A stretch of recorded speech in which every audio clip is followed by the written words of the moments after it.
What up, homies? It's time for Weekend War on the latest version of Cosmonarchy release. Hope you guys are excited and looking forward to it. I know I am.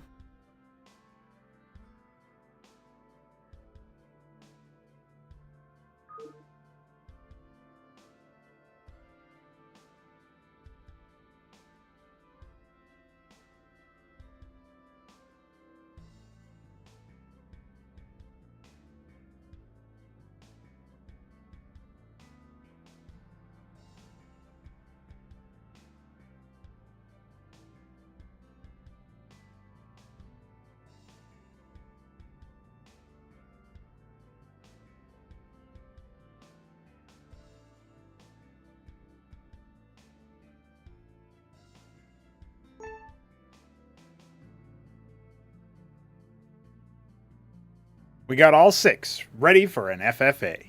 We love FFAs here in Cosmonarchy. I'm sure this one will be one for the ages.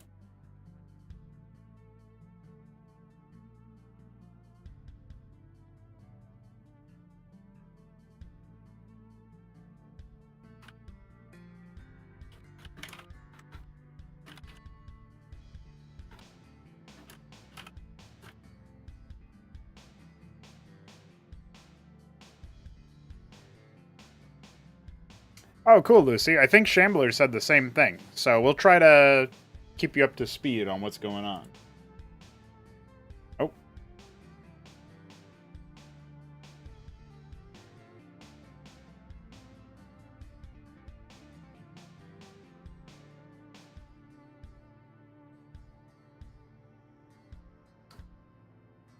Come on, sausage.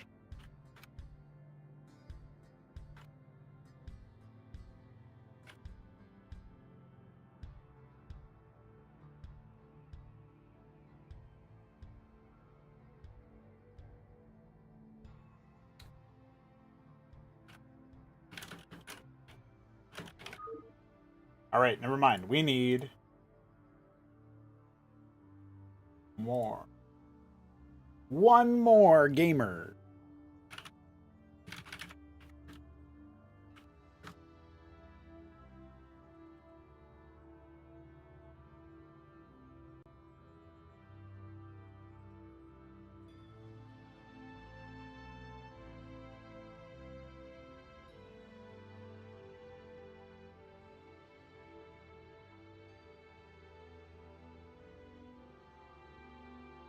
I have to record a castover after this too, since today we do not have a castover right this moment. So.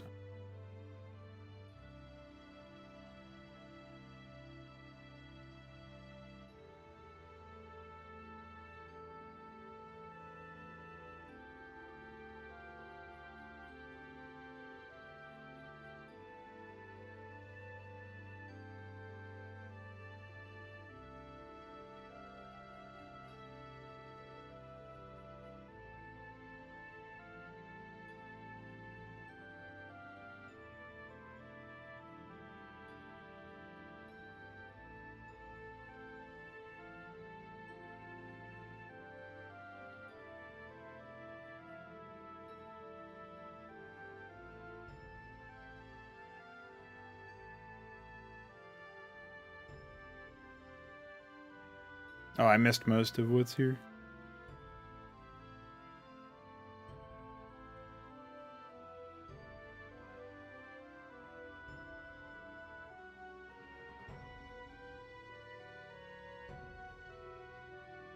I will try my best, Lucy.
Sausage Lord gave up his seat, and now he's back, but it's not going to work out. All right, we got 1, 2, 3, 4, 5, 6 R's. Let's go. I had no idea if I've no clue, not a single clue, guys. Maybe that's not enough. Maybe somebody wasn't ready.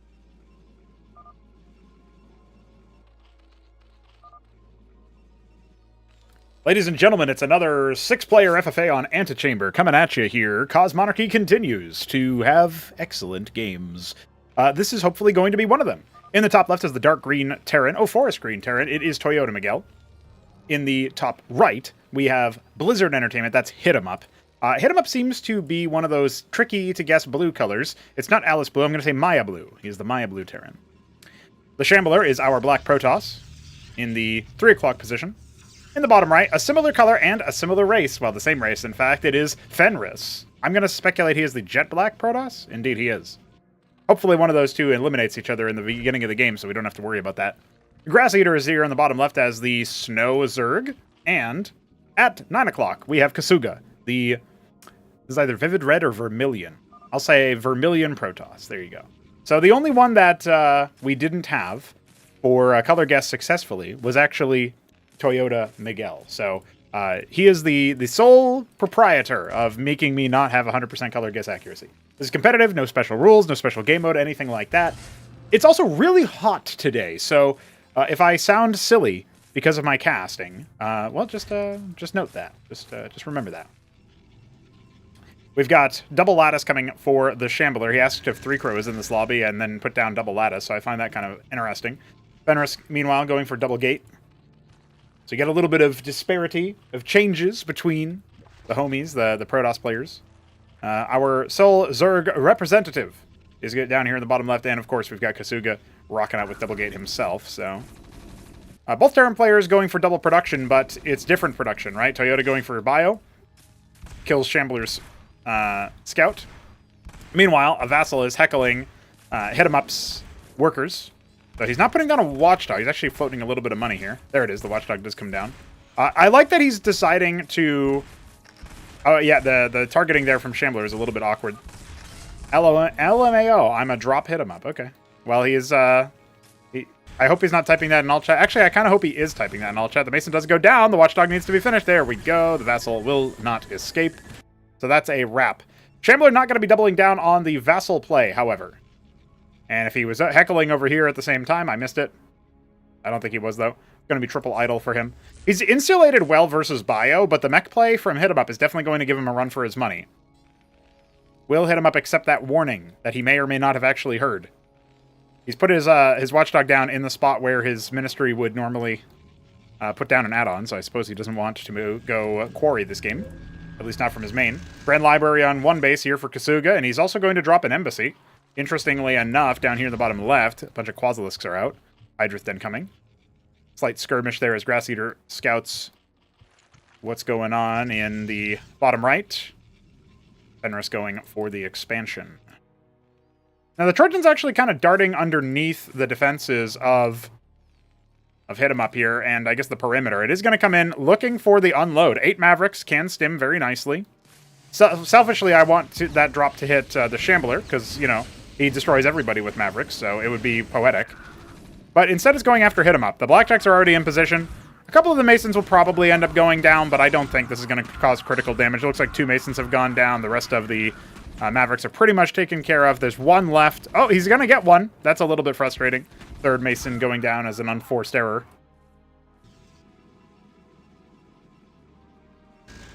Golem on the way for the 3rd Lattice. Expansion for Fenris is going to be reinforced by a Matrix. We like to see that. You know, I'm looking at this and thinking, Kasuga's going to have good intel with the Witness coming out of his embassy, but it does feel like he needs a Nexus. Love the concave here. The 1 Vulture that was made earlier by Hit 'em Up is just going to be used for safeguarding via the lobotomy mines. It doesn't look like he's kept his Vulture, so it must have been used for a scout at some point. Now, that's a reasonable stun. The Blackjack's already in the concave. They're going to go ahead and pounce on that. That's 1 dead idol. Very nice. There's still 1 mine over here, but it's unlikely to play a part in this battle. Although I do like his setup here. Hit 'em Up is now pivoting into Cyclops after getting 3 scrapyards on his 3 fulcrums. And the drop happens down here for Kasuga, but it's caught. The Hierophant slowing down the Trojan. That's going to be a dead drop. And not the kind you get in Section 1. Ministry more than 75% of the way there for Toyota's expansion. He's been trying to keep his money down as best he can. Hit him up, on the other hand, not really able to expand anytime soon, but he has forced Shambler to fall back. Nexus coming down for him and his natural. So, looks like our Protoss players are kind of keeping in sync with each other. Everybody throwing down a Nexus in the past few minutes. Kasuga's is about to finish. He doesn't quite snipe Grass Eater's Avaleth, which definitely could have been done, but that's not going to happen. The Kasuga witnesses are double dutying up here for Toyota. It's kind of like an interesting position. It feels like Toyota's been very fragile. He's lost 2 drops full of units, including the Trojan in the second time, so Kasuga could probably counterpunch him and just finish the job. That wounded Avaleth will get sniped by the few units in the anchors, so Grass Eater also aware of the perhaps trepidatious position, treacherous position, that we see Toyota existing within. Shambler's Vassal could have picked that Mason, been a little bit annoying, or at least heckled it, but there was a anti-air on the way. That's actually the 3rd Ministry. So depending on the misread here, or the read rather at all, it feels like maybe that's an option. Palladium on the way. He's going to put down a Fulcrum there on the scrapyard instead of self-destructing it. I like it. I like the play. Defensive Warden for the Shambler. He's got a lot of idols and a lot of golems, and he's going down Warden Embassy here in the natural. We saw the Ardent Authority being made earlier. No surprises that we're seeing a Cantors come into the mix. We've got multiple static defense structures coming online here for Fenris. He's the man who won his group in March Invitational. Took it over... Who else was he against anyway? I think that was Toyota in his group as well as Tudor. So, memory serves. He was actually playing Zerg back then, which was very interesting. Switching to Protoss, wants to try all the different races. He's had some opinions about Terran as well, so... A witness from Kasuga will arrive in the base of the Shambler. He's not going to see too much. It's triple lattice, Grand Library follow-up. Shambler just kind of scaling his operations, economically speaking. The worker counts here definitely favoring Fenris, of all people. Everybody else is mostly tied, with Hit 'em Up and Toyota being in the doldrums, in the lower counts. But I expect Hit 'em Up will surpass the rest of the squad, given enough time. His macro, his button-pushing options are very, very solid. Something detected this. I'm not quite sure what it was. Oh, yes. The witness from Shambler idling on top of the army. So Kasuga will be blinded in the Shambler's side of the map. However, he is still scoping out this bottom area, occupied by Grass Eater, who's taking a 3rd base. We haven't really been taking too stern a look towards the... the Zerg spot side of the map. And now with a couple of phalanxes deployed, especially in this position, Hit 'em Up looks unassailable in his current format. We got multiple bulwarks, which is just there for redundancy. Oh, we actually have an engagement out here. It looks like the Shambler is going to try to break through all of the Blackjacks, all of the Cyclops. It is not going to go well. His golems collapse. Not really a whole lot of crowd control here. It's a lot of single target damage from the Blackjacks. And the Cyclops obviously kind of help out. Oh my god, there goes that Anseal. See ya. Oh, I thought maybe that Blackjack would die. Ah, he's stuck. Oopsie. Well, that's alright. Kasuga will deal with that in time. Tier 2 for our Grass Eater. And we actually have a Mind Tyrant coming for Fenris. He's going Mind Tyrant, a Cantor by the looks of things. A Clarion on the way as well. I think he'll be doing very, very nicely for himself. Atlas on the way for Hit 'em Up on that 2-base timing. He has taken the worker lead, sans Grass Eater. And certainly threatens to overtake him. Grass Eater actually has a lot of minerals in the bank he could be spending. Now free of his awkward position here, Kasuga is going to go ahead and send his army out, stabbing around the map, seeing what's going on. More Blackjack production. The Phalanx count hasn't really grown that much, right? It's gone from 2 to 4, but there's only one add-on, so you're not going to see an explosion of them, per se. Argosy on the way here for the Shambler. Wants to pivot into Didact, perhaps. Recall did get changed recently for the Didact and the Xenolith. It now recalls 1 unit every half a second. A very, very big paradigm shift for how that behavior works. So you're going to be biasing it more towards grabbing small armies or having a lot of Xenoliths on a control group or something. Toyota's pushing out with his biomech army, right? It's bio and tank, really. And it looks like Fenris is fancying himself some stealing. He wants to asset seize. Unfortunately, his Mind Tyrants are not really with the army, so he's not going to get any of the tyrannization from that Malefactor. Okay, now the Acantor is really striking home.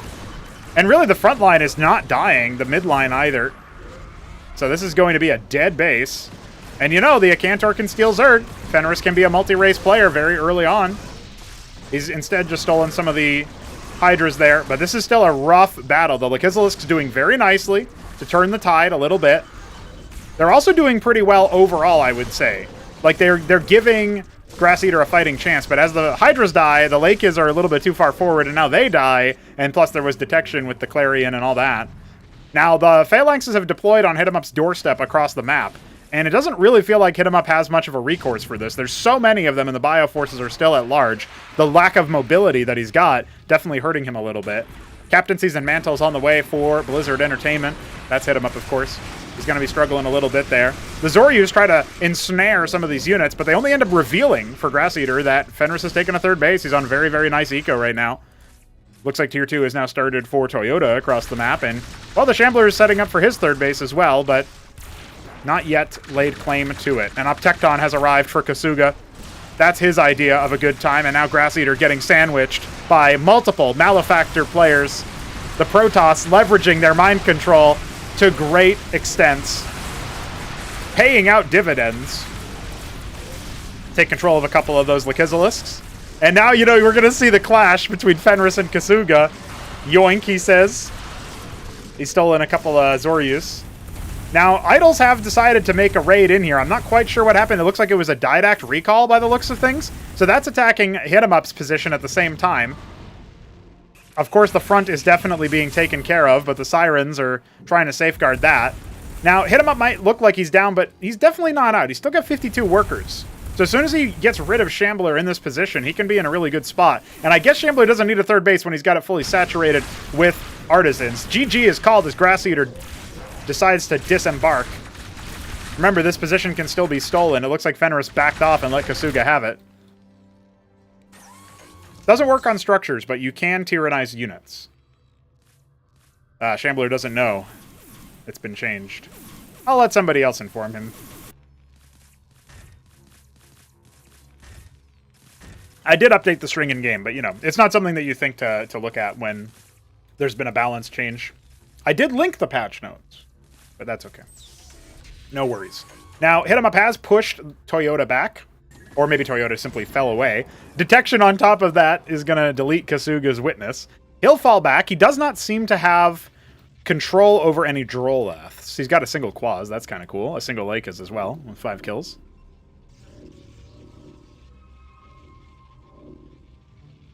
Just kind of looking over what Fenris is up to. He's switching into double Argosy. He's got a Crucible to empower a lot of his production, including his Ardents down here as well. Really nice. It doesn't look like Great SimCity, but it's not terrible. Now we're going to see the double Didact come in here. What's the reaction time from Hit 'em Up? It looks like it's not going to be much. Obviously, it does take a while to do so, but the Watchdogs were narrowly not finished in time. So he can hopefully tell right now that the recall is definitely a lot slower to take into effect. Maybe Shambler's internalizing that now, might be reading the patch note as we speak. The Witness came with the army, so there is detection over here, but he's kind of stuck behind the production, so this attack is not really going to be as significant as you might think. There's not a lot of DPS in this army either. He'll go after the workers, which do get evacuated pretty obviously. I'm not so sure that there's a lot of mobility here for Hit 'em Up to actually move through his own basin. I don't think the DPS is sufficient enough for Shambler to kill any of the ministries. Now, in the meanwhile, we do have a Protoss on Protoss onslaught down here at the bottom of the map. It's Malefactor v Malefactor. Some crazy stuff happening as the Ardent-heavy army of Fenris squares off against the more disciple-oriented army from the Grand Libraries and the Ancestral Archives. I think I saw some pariahs on both sides, but Fenris is now taking control of them, and then they get stolen by his opponent. Oh no! That Uptecton could go down! He's got to watch out for that. He needs to fall back before he ends up getting his siege engines taken control of by the overwhelming army. The Servitor count being so high. Shambler, meanwhile, going for Solarians. His army has been routed elsewhere on the map. This clash is pretty significant here as Toyota now going to attempt to lay siege towards 12 o'clock. Hit 'em Up really needs to be mining on those bases. The Servitors are going to go ahead and continue pushing forward. There's a lot of spread damage that the Clarions are trying their best to keep things going, but I'm not so sure that it's going to work out the way that they want it to. Engrams are being cracked open as we speak. Kasuga might be on the run. I really don't see how Fenris's army will be routed by what is had here. The Clarions being such a situational counter to the Uptectons, and now his Mind Tyrants are starting to fall, making Fenris a lot more likely to win this fight as it goes on. So Shambler is going to be besieged by Hit 'em Up's army. Fenris will only continue his onslaught as we speak. All right, I mean, the way that I'm seeing this happen right now, it looks like Fenris is about to deliver a knockout punch. There is this base down here in the natural, but it's not long for this world. The army is reset. A Solarian stolen by Hit 'em Up. I can't believe it. Yeah, the stasis being really good money here. Shambler using his spellcasting, and the drop of Durandals in the mineral line here is something that I don't know if Hit 'em Up is going to be able to handle. Ooh. Doesn't help that we have a little bit of network lag on top of it, but everyone hitting me sad times. But he does say GG, and I appreciate that. Grass Eater and Hit 'em Up were both double teamed, but Kasuga is on his last legs trying to defend in the main with every unit he can muster, but it's just not enough. Not in these small varieties. Needed something to deal with those Cantors. Uptectons, their projectile gets intercepted by anything that stands in front of it, which means that there was no hope in reaching that backline through all of these Servitors. He needed something that was a little bit longer range. He needed maybe Architects from the Unitary Union, something that he could have tried to tech into had he scouted what was happening from Fenris. Really solid stuff there. Especially since Fenris just went down and found the bottom left. So now we're left in a game of 3. Toyota Miguel has a third base operational. His mining is okay. None of the players have a ridiculous bank either, which is worth noting. Obviously, like 1,000 minerals sounds a lot. Really, I think Toyota's 1,000 gas is probably a bit more egregious than anything else. But he can try to take over what Hit 'em Up left behind. He was not able to strip mine as natural. Well, I say that. I guess it's almost depleted. So the drops are probably going to be earmarked for unloading into the domain of the Shambler. We're going to have to watch the minimap very intently as these colors are pretty similar to each other. So I got to keep that in mind. That's for me to do. I think it'll be a little bit easier to follow the action now that we've lost half of the squad. Shambler going to continue massing up with what he has. The attempted unload, but it wasn't fast enough there. Toyota ended up getting sniped down. I think those Trojans were a little bit wounded. We've got double Solarian, quintuple Uptecton. This is going to be really hard for Toyota to fend off. His army is not really well positioned either. A lot of his back line is in front of his front line. The Phalanx is exposed, trying their best with the Cestises, but we got double Didact stasising right now happening. Just wonderful stuff here for Shambler. His front line is going to get nuked thanks to all of the Phalanxes. The Cataphracts still exist, but how is Toyota going to contend with this artillery back here? Another stasis round is going to allow maybe those Solarians to get a little bit deeper. The Solarians have lost all of their stewards. That's worth pointing out. And look at this. Shambler is being pushed in by Fenris. This is the perfect opportunity for Fenris to strike forward. Whatever was here at the rally looks like a couple of Uptectons. They immediately got routed. Well, Brown wins, says Shambler. Speaking, of course, of Fenris, because there's really no hope. This Uptecton can't really deal with what's happening over here. The death stack has been assembled. I think this is over an open and shut case of Fenris winning the day. Toyota had to ask the immortal question of whether or not he was a dead man walking, and the answer is probably yes, but not immediately. I think Shambler is going to be the one who dies sooner. I'm Diaz'd. Hit south. The artisans haven't started doing anything, but they could try to harvest from the sieve, I guess. Really, I don't think money is going to be what Shambler needs. What he needs instead is something to deal with this army, and I don't think there is anything to deal with that army. Oh, look at that, a stolen Solarian. Rare to see those. So the mind-controlled units take double damage, effectively. So whenever you see that kind of thing, you got to keep watching that. He's trying to go ahead and recall his scribes. It's a crafty move as he tries to settle inside where Hit 'em Up once operated. But again, Sirius was Flapport changed. Reading Shambler typing is really one of my favorite pastimes, as long as it's not about something that I don't want him to be talking about when I'm trying to do some work. That happens more often than not. Somebody can tell him yes, but I won't. I'll tell him yes later. Well, he's going to go ahead and take over the Grass Eater base down here with his artisans, so that's pretty crafty. Oh, no, those are Fenris's artisans. Well, I guess that was bound to happen.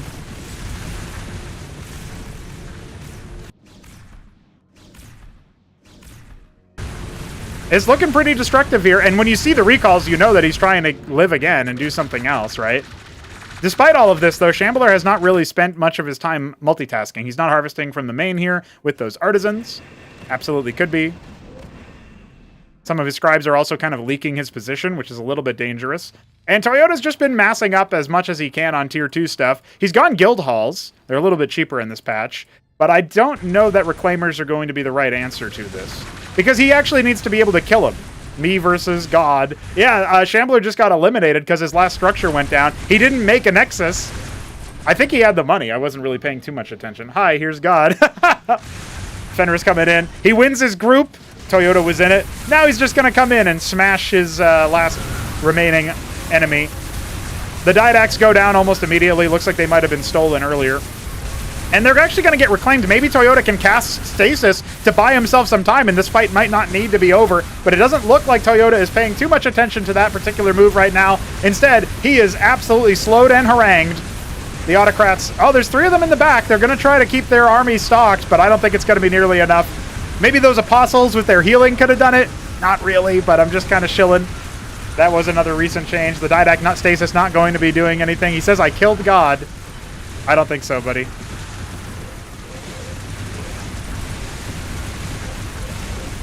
And I think that's pretty much a wrap, yeah. Fenris is going to go ahead and continue smashing. If maybe there was one unit in Toyota's opponent's army here that was called God, and I didn't know about it. It's a Protoss God. Demiurge is kind of like that, I guess. Just not the kind of God that you want. And I think that's a wrap, boys. Another successful FFA. Let's be real.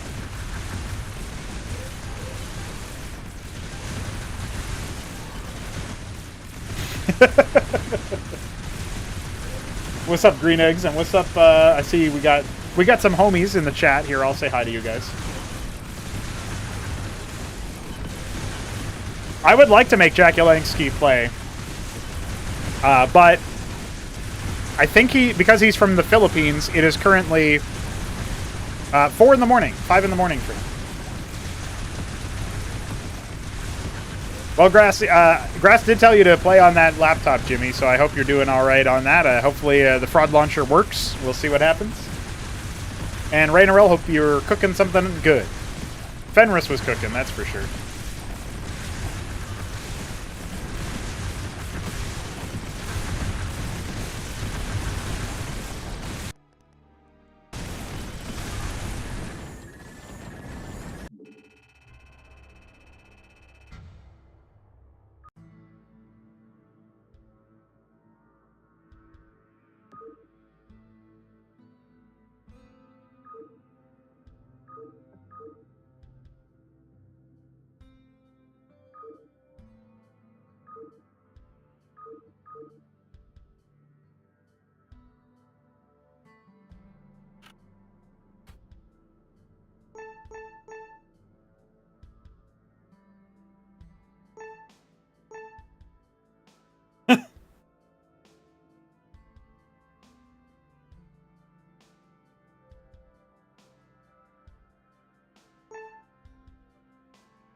I just read that Deputy Dad made the Owotha lore. That's pretty good. Yes, Shambler, you can read the patch notes.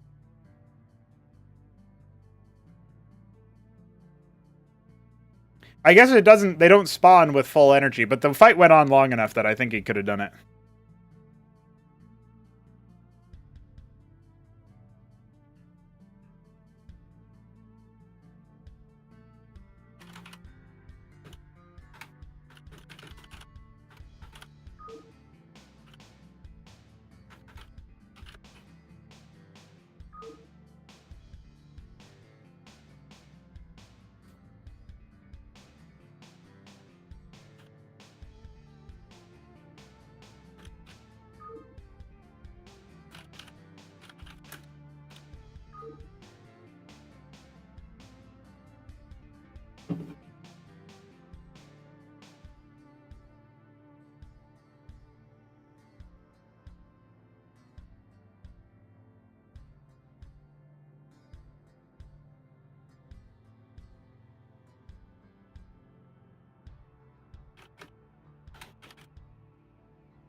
Yeah, I figured as much, but it wouldn't have mattered in true reality, even if you had put down a Nexus.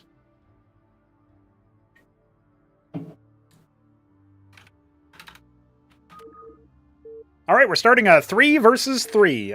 These teams might be a little bit lopsided, but we'll intro them, as we always do, once we get in. It's Contract of Pain time. 3v3 on a very exciting map, in my opinion. Not everybody else shares that opinion. You know how it goes. We got Raynarel here in the bottom left, making his Weekend War debut in this particular VOD as our Dark Sapphire Terran.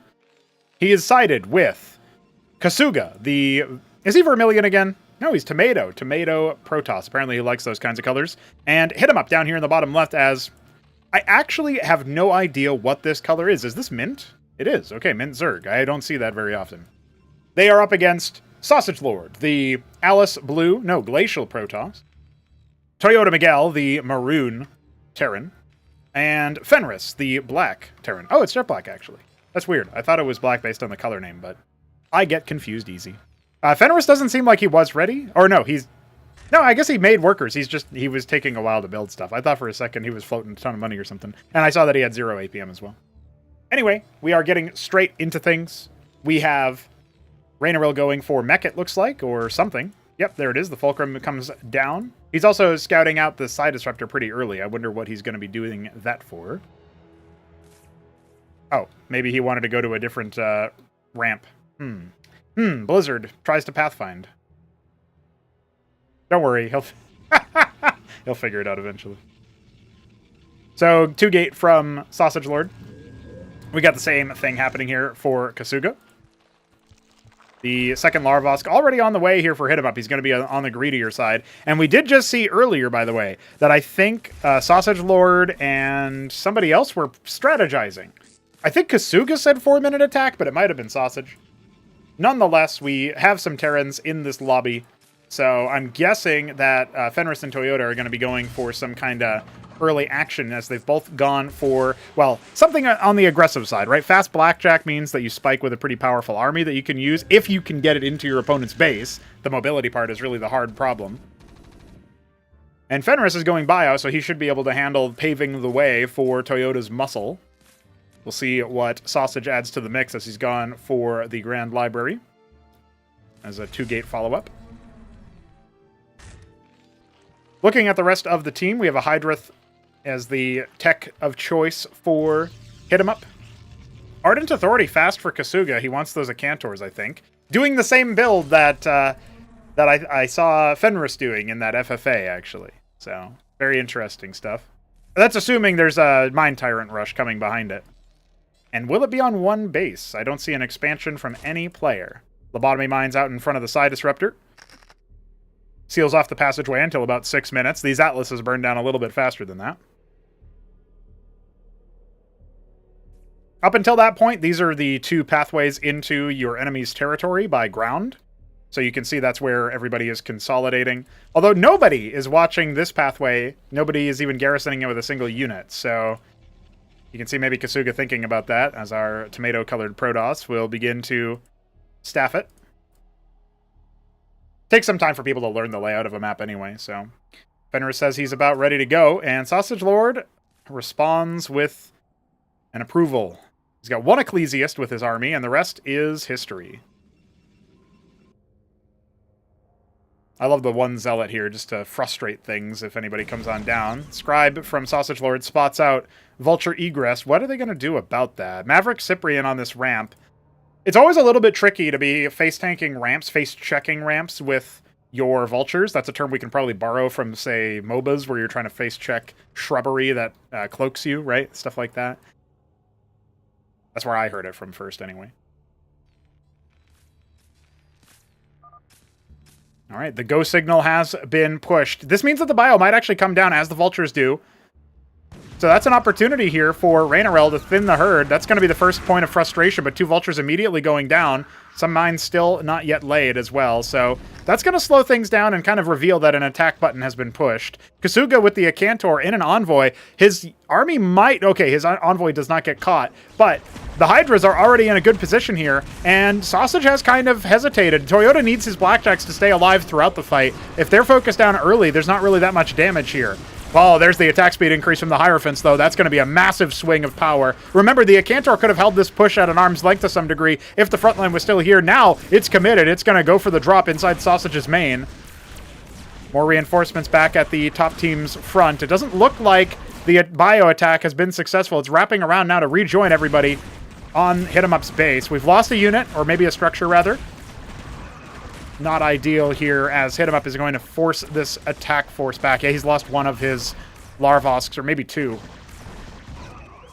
Emergency circuit has been deployed. Now, the bio starts to reinforce.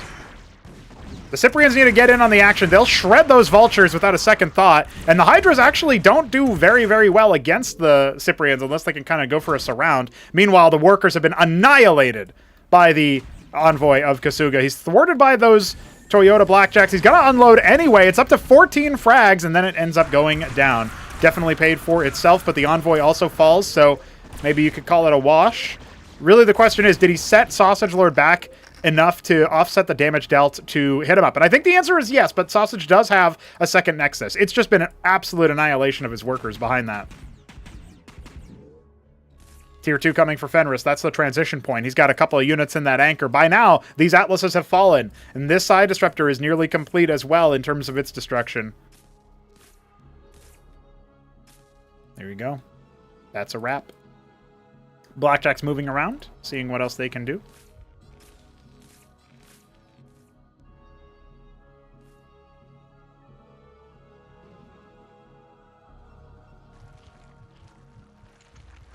Right now, it does feel to me like, with this Nexus coming for Kasuga, everybody's kind of expanding a little late.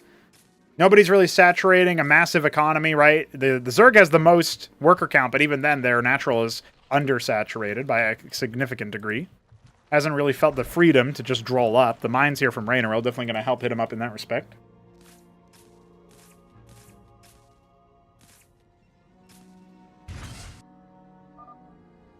Toyota says he's going to go tier 2. Well, Fenris is already there. Ski backed on the way for Hit 'em Up. He wants to stick it out in tier 1.5. See how much more he can do. Acestus here is going to really help out the defense. That 1 extra armor versus Bactylisk's enormous. A Cantor drop is going to be earmarked for the top side of the map. This is really, really well put. Kasuga is going after an attack towards Fenris, and the significance here is that he has no anti-air, right? And I say that Toyota obviously insulated himself versus the drop. Sausage Lord was the one who scouted the drop by losing all of his workers. And he doesn't really have any defenses himself, so he could get smacked down once again. But this could be really big for Fenris. He's actually stabbing out fortuitously with a couple of the Mavericks. I don't think that, they didn't stim, so not really going to be a big move there. The Acantor unloads, softens up the Masons. This is a lot harder to kill with the Cantors than the other workers. On My Way is called by Sausage. I'm not really sure he's going to have the ability to do much. He's trying to see if he can slow down the construction of this one mantle, but... Ooh, catches one of those trusty dudes. He could take some pot shots, but remember, Kasuga needs to be macroing behind this. Just making 1 Crucible so far. No units are on the way. T2, he scouts. Doesn't look like it started for Toyota yet. What's the Protoss going to be doing? Well, in fact, it does look like this is a really easy pick. Oh no, it's been decollided. There we go. It ends up getting a couple of frags. But now it looks like it's consigned to death. He should unload it one more time, see if he can get any more kills. The answer is no. So I think it was okay as a scout. A very expensive scouting board there for our Kasuga, our Tomato. I almost called him Toyota-colored. Tomato-colored Protoss. Prostration stage on the way for him as well, so it does look like he's going to go Mine Tyrant. Drob, he says. Tier 2 has finished for Raynarel. A little bit of a small mech army here, just trying to soften this army up and see what's going on. Raynarel kind of asleep at the wheel. His army's getting totally wiped here, and his vultures still had a lot of mines in them, so that's a big whiff from him. He's going to look back at that and think, oh, That's right. I had units once upon a time. A lot of Rillarocores cores have been made. Same for the Bactylisks. There's a very tough-looking defensive setup. The drop from Toyota is going to heckle Hit 'em Up's base. Shades of that FFA from before.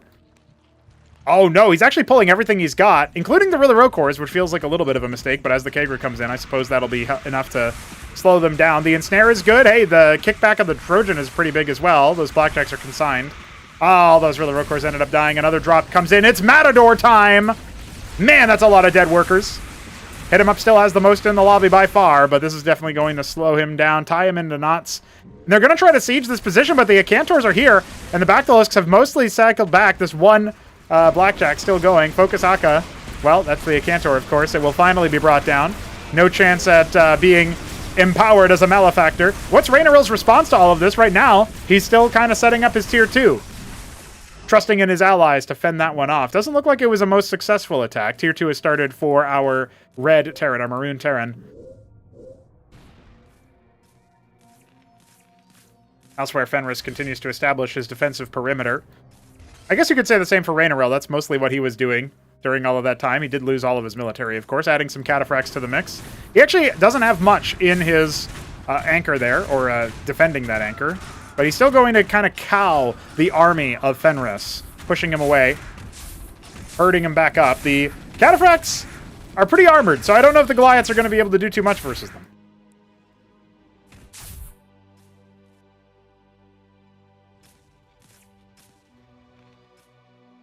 Double Mason set up here in the top right. Kasuga scouts T2 again. Oh, big mine hits here are going to slow that army, stun that army, let the Acantor shells do their work. Another one. That's going to be a dead Dracodon for sure. Tier 2 has started for our Zerg player. Hit him up, trying to chase down this one Trojan. It's empty. Kasuga's got observers everywhere. The rest of the team says, what's an observer? Trojan does end up going down. The Warden makes short work of it. Kasuga now taking a third base. All right, well, can the tempo of the top team continue? We got multiple Terrans at tier 2. The Protoss has been slowed a lot by that first Acantor drop. Now going multiple embassy, taking a third base. Sausage Lord is going to be peering around here, seeing what he can do. Worth noting as well, this Monument of Sin can be broken down to open up another pathway through the middle. They haven't done that just yet. 4 Blackjacks and a drop. They're earmarked for Raineril's base. I don't think this is going to matter too much. Another ministry set up here as well as the Cestus continues to defend. We got Sentinels operational and everything. Anseal scouts out another witness. That's a wrap for that particular scout. A black eye can no longer be seen through.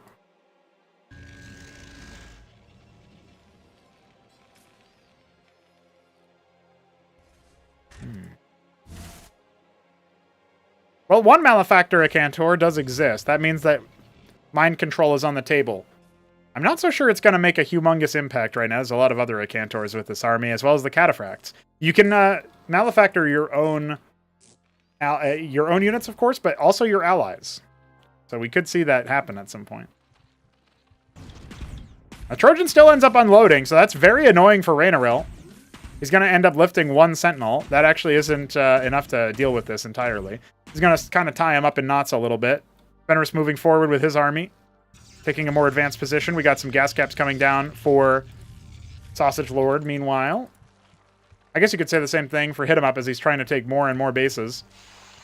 Tier 2 achieved. He's got a Mutat Spire, his Matraval Nest, his Elkag Eteth. He pretty much has all the Tier 2 root structures. Question is, when does he end up deploying some more stuff? Malefactor up Tecton. That's what I'm talking about here.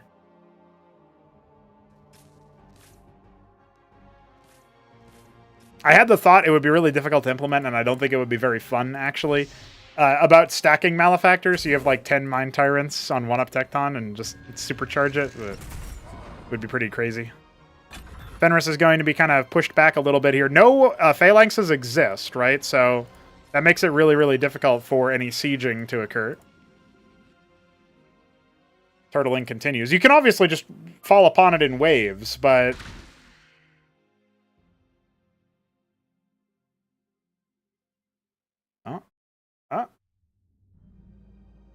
Stolen Blackjack.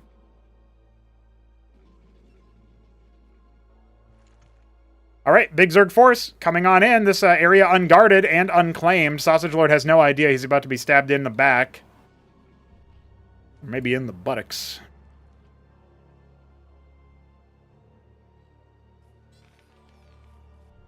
Here comes the attack. Sausage Lord maybe only now realizing, wait a second, face, south. Oh, there's a path there. Kasuga pressuring. A pariah has gone down, but the Uptectons are shellacking this army. This does feel like Fenris is going to have to be routed, especially with the army of Rhaenyra coming in to support. Man, Hit 'em Up has so much money that he's not spending. He's so rich. I've never seen him have that much money before. He left his money cheat on. Fenris' army is going to get wiped.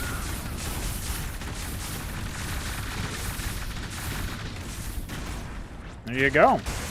Well, meanwhile, storms are coming out from Sausage Lord. He's trying to see if he can manage Hit 'em Up's position. He needs help. He needs allies. So much gas for Toyota, not so many minerals. His blackjacks have been shellacked. Fenris and Rhaenyra continuing to stab up towards where Fenris, I should say Kasuga and Rhaenyra stabbing up towards Fenris's base. Not looking too good. No stutter step available here. The Zerg is just too numerous. A couple of Drolets here as well. That's fun. Need more storms. Sausage Lord has so much money, but not enough production structures.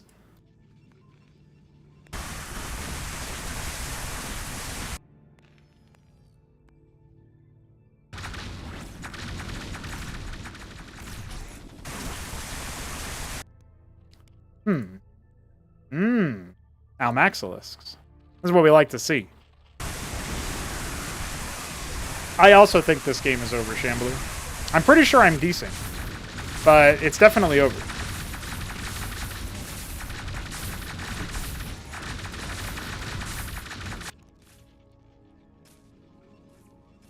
I mean, this tells me I'm decent, but Sausage Lord could just have gotten carried away in his attempt at defense. I don't think he'd... I think. Therefore, I am. Well.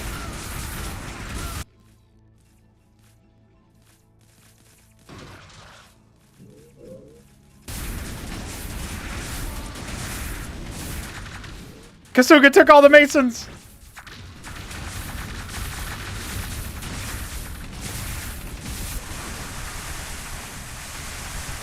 Heracles will attempt to do a valiant effort, a valiant thing, but I don't think it's going to be enough.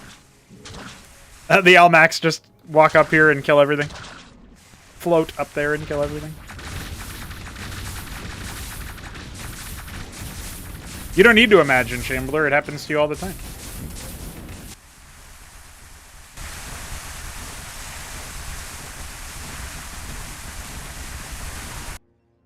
The one scribe.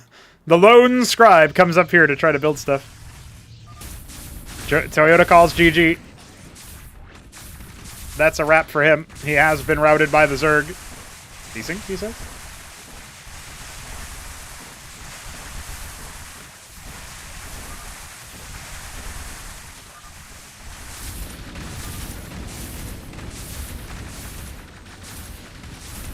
Yeah, they did lose in both realities. That's funny.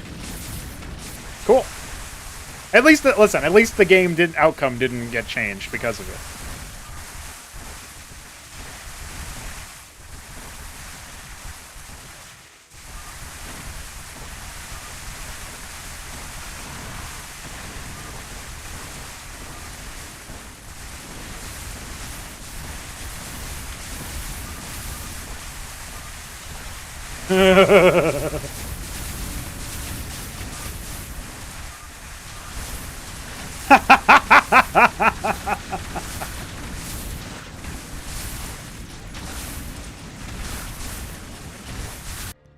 It's weird how it interacts with Zerg, because like the larvae are technically a different unit index or whatever, since they spawn in a different order than other units. So like when the desync happens, Zerg literally can do nothing.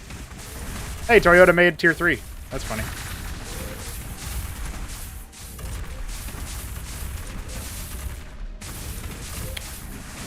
I think I should make it a tournament ruling that Shambler loses all desynced games. Because then, think about it, Shambler. In the long run, people will find exactly what desyncs and always use it against you to auto-win, and that will allow me to fix them. You know what I'm saying? I think that makes a lot of sense to me.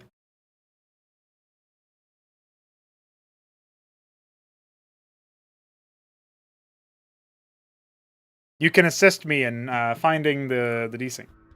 That'd be great. Yeah, so far actually we had 2 games that completed fine in terms of the outcome, but it's still funny.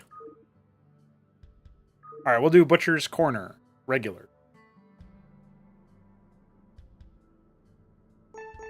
Sure you do. You play on pre-release all the time.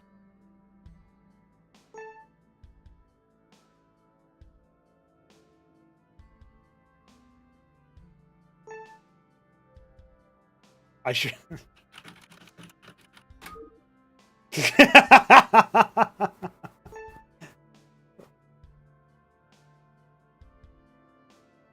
I fucking owned him, dude. Devastated. Annihilated.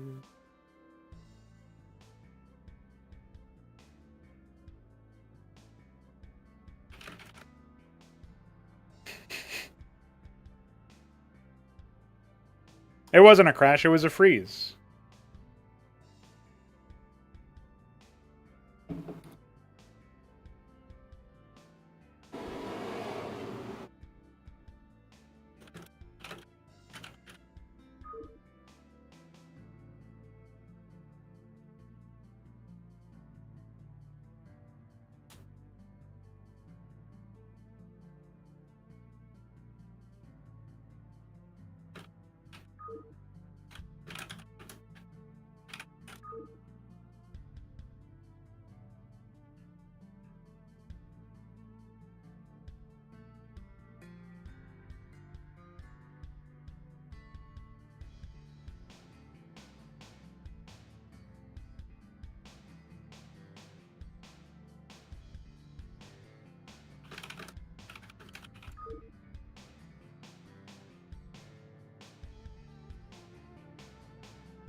You don't see lobby because it's closed. You missed your time. You missed your chance.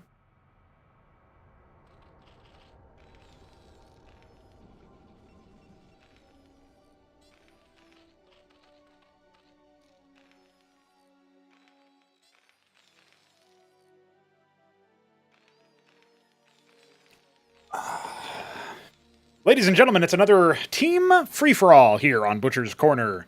This is Rainaril in the top left. He is our Dark Sapphire Terran. And in the bottom left, we have our... Is this Dark Green? Dark Spring Green? I was kind of, sort of correct. Zerg in the Shambler. The top right, we have Hit 'em Up as our Palatinate Blue Terran. He is allied to Fenris, our Jet Black Protoss.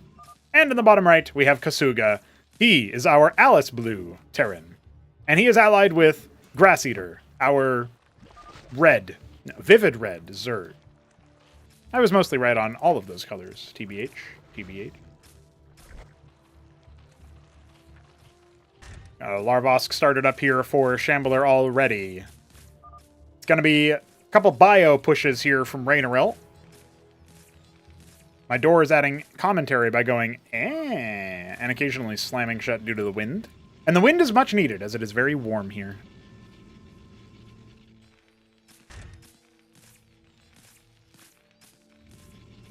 It looks like it'll be a mech start here, as Rainaril scouts out Hit 'em Up. Double Lattice for Fenris is always cheeky. Could see some idols after some vassal scouts.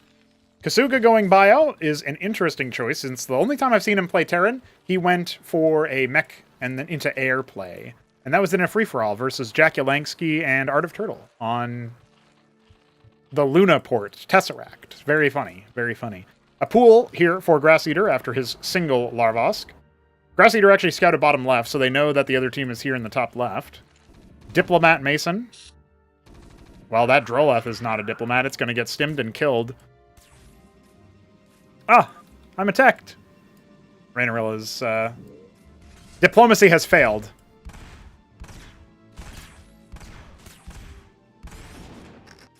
Rainarill's too busy trying to kill Grass Eater's Droleth. Team FFA is fun, guys. Very fun. Oh, with the double Larvosk and then a Spraith probably here for Shambler as he scouted the incoming vassals. Or the presence of them. They're not actually moving down here to heckle anything in this position. Got a couple of Mavericks and Quas here anyway, so Grass and Kasuga should be just fine. We got Savant Cleric. That's going to be a brawly composition. See if it has legs. Grand Library more than a quarter of the way complete. Third Fulcrum coming online for Hit 'em Up. He's liked his Blackjacks lately, but he's going for a Vulture-heavy composition here. I guess he'll just lay mines and the vassals will kill everything else, right? Right, guys? It's actually going to be golems to start. That's an interesting choice. I feel like Fenris thinks a lot about the game and talks a lot in the server. He's a pretty active community member, right? But part of me does wonder, what exactly is he up to in this game? Why is he going one vassal, multi-golem, Grand Library? I guess he must be going Herald after this, right? Miniguns are assembled here as Kasuga deploys his savants. Eventually we'll have a whole priming animation for that and stuff. It'll be sick. Hit him up going for an expansion. The expansions are really hard to defend on this map, in my experience and opinion. We'll see if that ends up changing in future versions. Oh, one stim has already been expended on the Mavericks just to get them across the map. That's kind of interesting. The mines are going to be pounced upon. Ooh, hoisted by his own petard is Hit 'em Up. And oh, look at that. He catches most of those incoming Mavericks, though. Manifold Golem. I mean, I don't think Fenris is going to be that helpful here, but I guess his units just won't die. And the Vultures are still dealing some consistent damage. The Herald here to try to keep things going as well.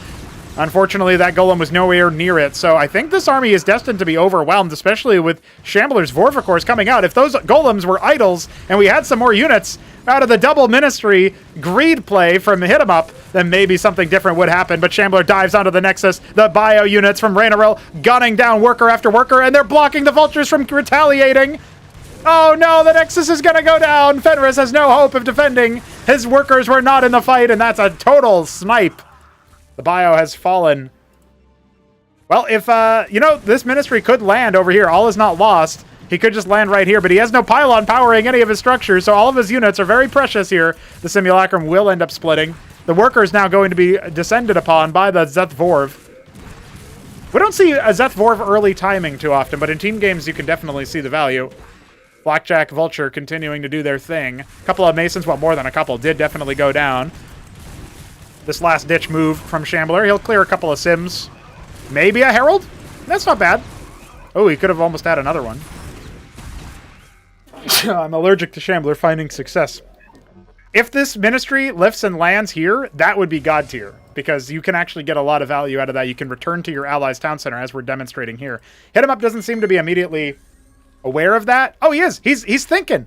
Dude, Hit 'em Up's got IQ. That's not like a surprise. I just mean, he always talks about how he's a dumb player and doesn't know any mechanics, but he's going to go ahead and do that. It's a very early hash, so I'm sure that the game will still be fine. Wink. Tier 2 very quickly here for Rainarill. Cestus just going to power charge everything.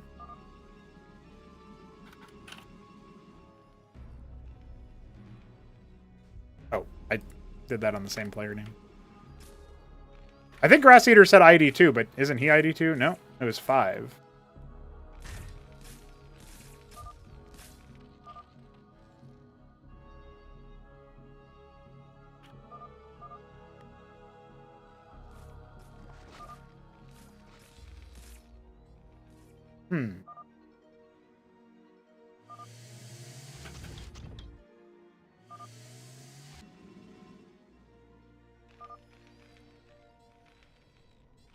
Grass Eater does have a lot of money, but that's pretty normal for Grass Eater. He's going to go ahead and put down tier 2, now that he saved up the Vespine for it. We got several Covenants. I love this line of production.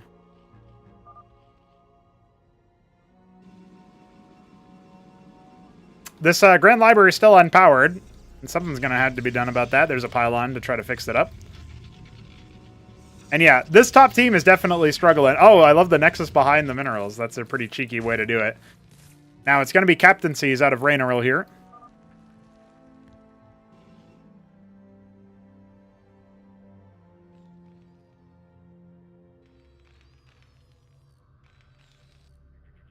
Kasuga has expanded to 6 o'clock. Still doing things.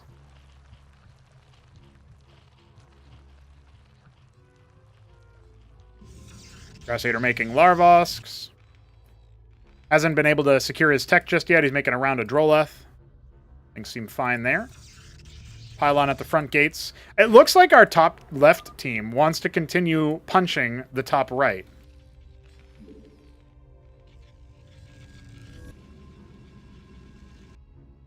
Zets have been spread out all across the map by Grasseater. Yeah, Hit 'em Up is going to have to evacuate this base almost assuredly. His ministry remains on location, though, so that's kind of an interesting one. This army's going to go ahead and get pushed back. The Cyclops and Blackjacks are going to do their best, and this should be just fine versus what we see here. But I love that the army kind of gets held at an arm's length while the stimmed Mavericks come in with the Hidebreaker Vorvs, reducing the armor of the Ministry. Unfortunately, the army has basically been spoken for now. The Mavericks are not going to be able to do too much here. The Cyclops just shred them. And, hey, Fenris is still in the game. He's still in the game.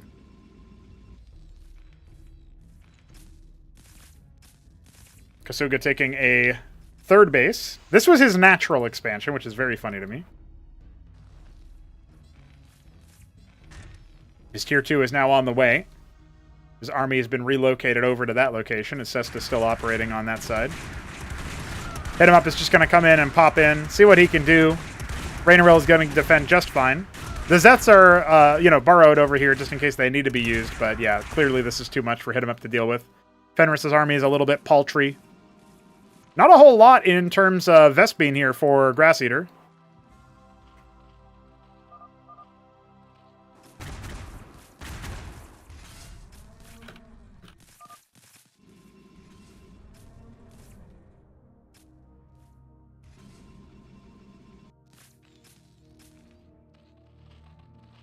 It's got so many minerals. Could have way more Zoryus, for sure. Making Gosvaleths. Setting up static defense structures. Making a couple quads. Okay, Lyrilisks. Does he have Oxels already? Am I missing it? No, I guess those were some of his quads from before. I love this. The top right team just was like, wait a second, what's happening here? But Kasuga's gonna do this. He's gonna lift off with the Watchdog. Surely that's the play here. What else are they doing with it? R.I.P. Nexus number 2, says Fenris.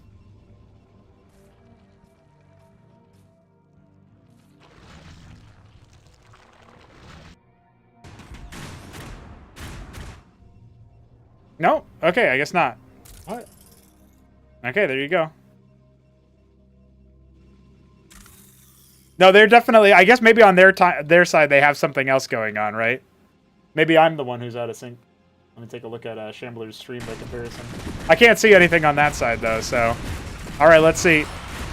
The fight's going on. Zoryu's trying to hold him at an arm's length. The Bio Army's really strong here.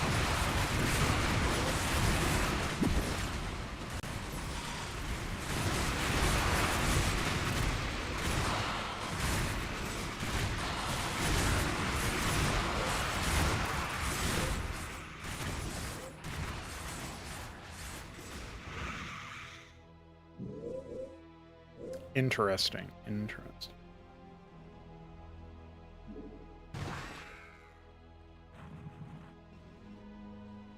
Something strange is happening, that's for sure. But weirdly, I actually have the same exact features of Rhaenyra and the Shambler as on his stream. So maybe I'm just in sync with Rhaenyra and Shambler, and the other teams are out of sync. But I don't think so. They clearly had a reaction to that. This is where we need to start getting other stream POVs, but I don't think Kasuga can do it. Oh, Zeth v Zeth? I don't know what happened there. Why did he fight his own Zeth? What the fuck? That's not a... Oh, that is a Shambler Zeth, okay. Player color is a bit off.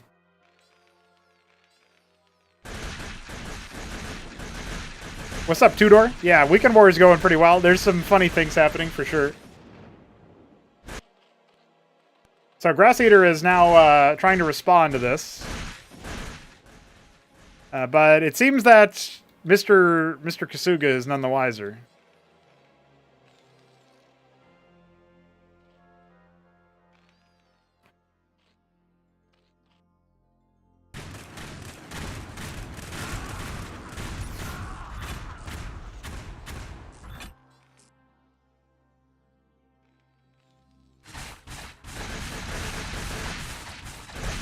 Yep.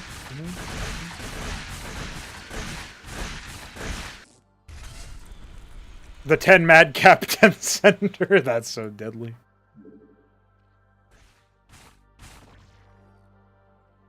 Yeah, there wasn't a lot though. Now there are.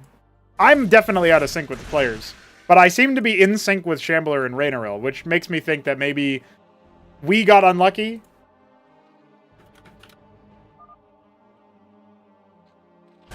I'll ask Hit him up to stream, because he seems to be punching top left.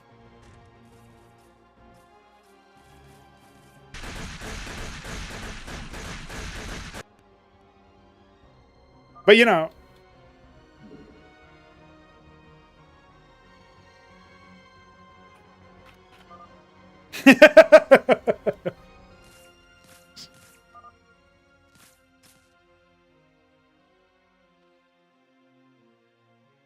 No, you can't attack with your structures if they're lifted off. Lift off disables functionality, right? So the garrison still act as transports, but other than that, you get nothing.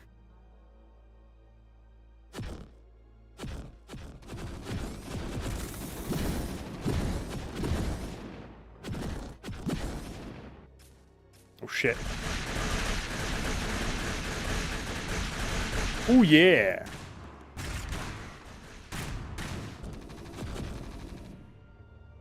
I think the showdown is really going to be happening between the right side of the map. But I can't get access to that without hitting him up streaming, so...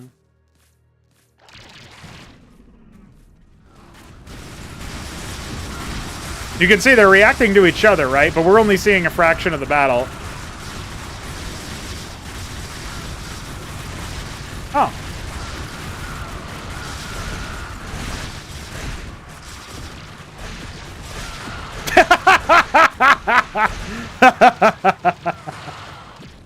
That's a good reaction. All right.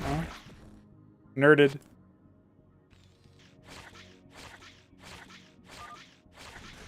Got XD.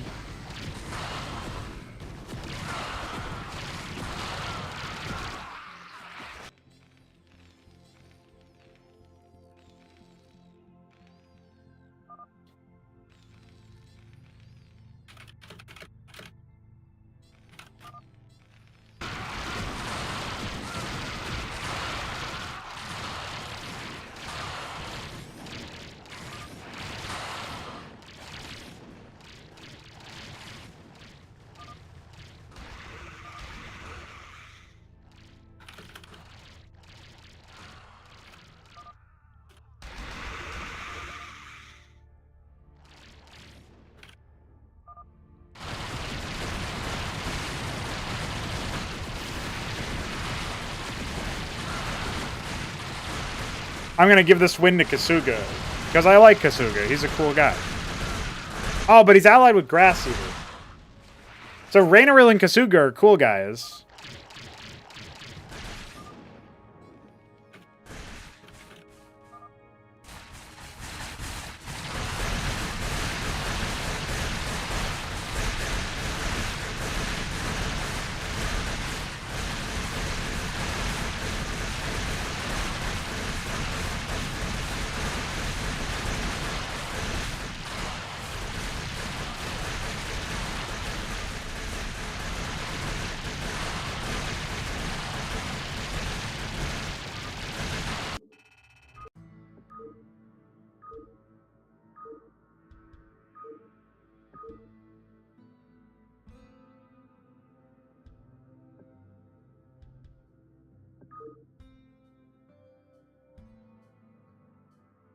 Yeah, I thought so, Fenners. I think you two, the top right and the bottom right teams were synced, which was really funny.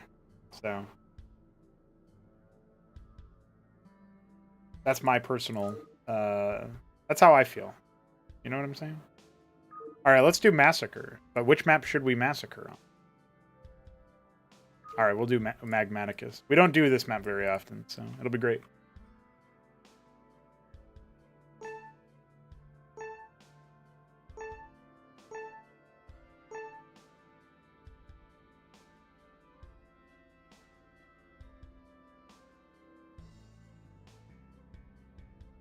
This map is absolutely ridiculous.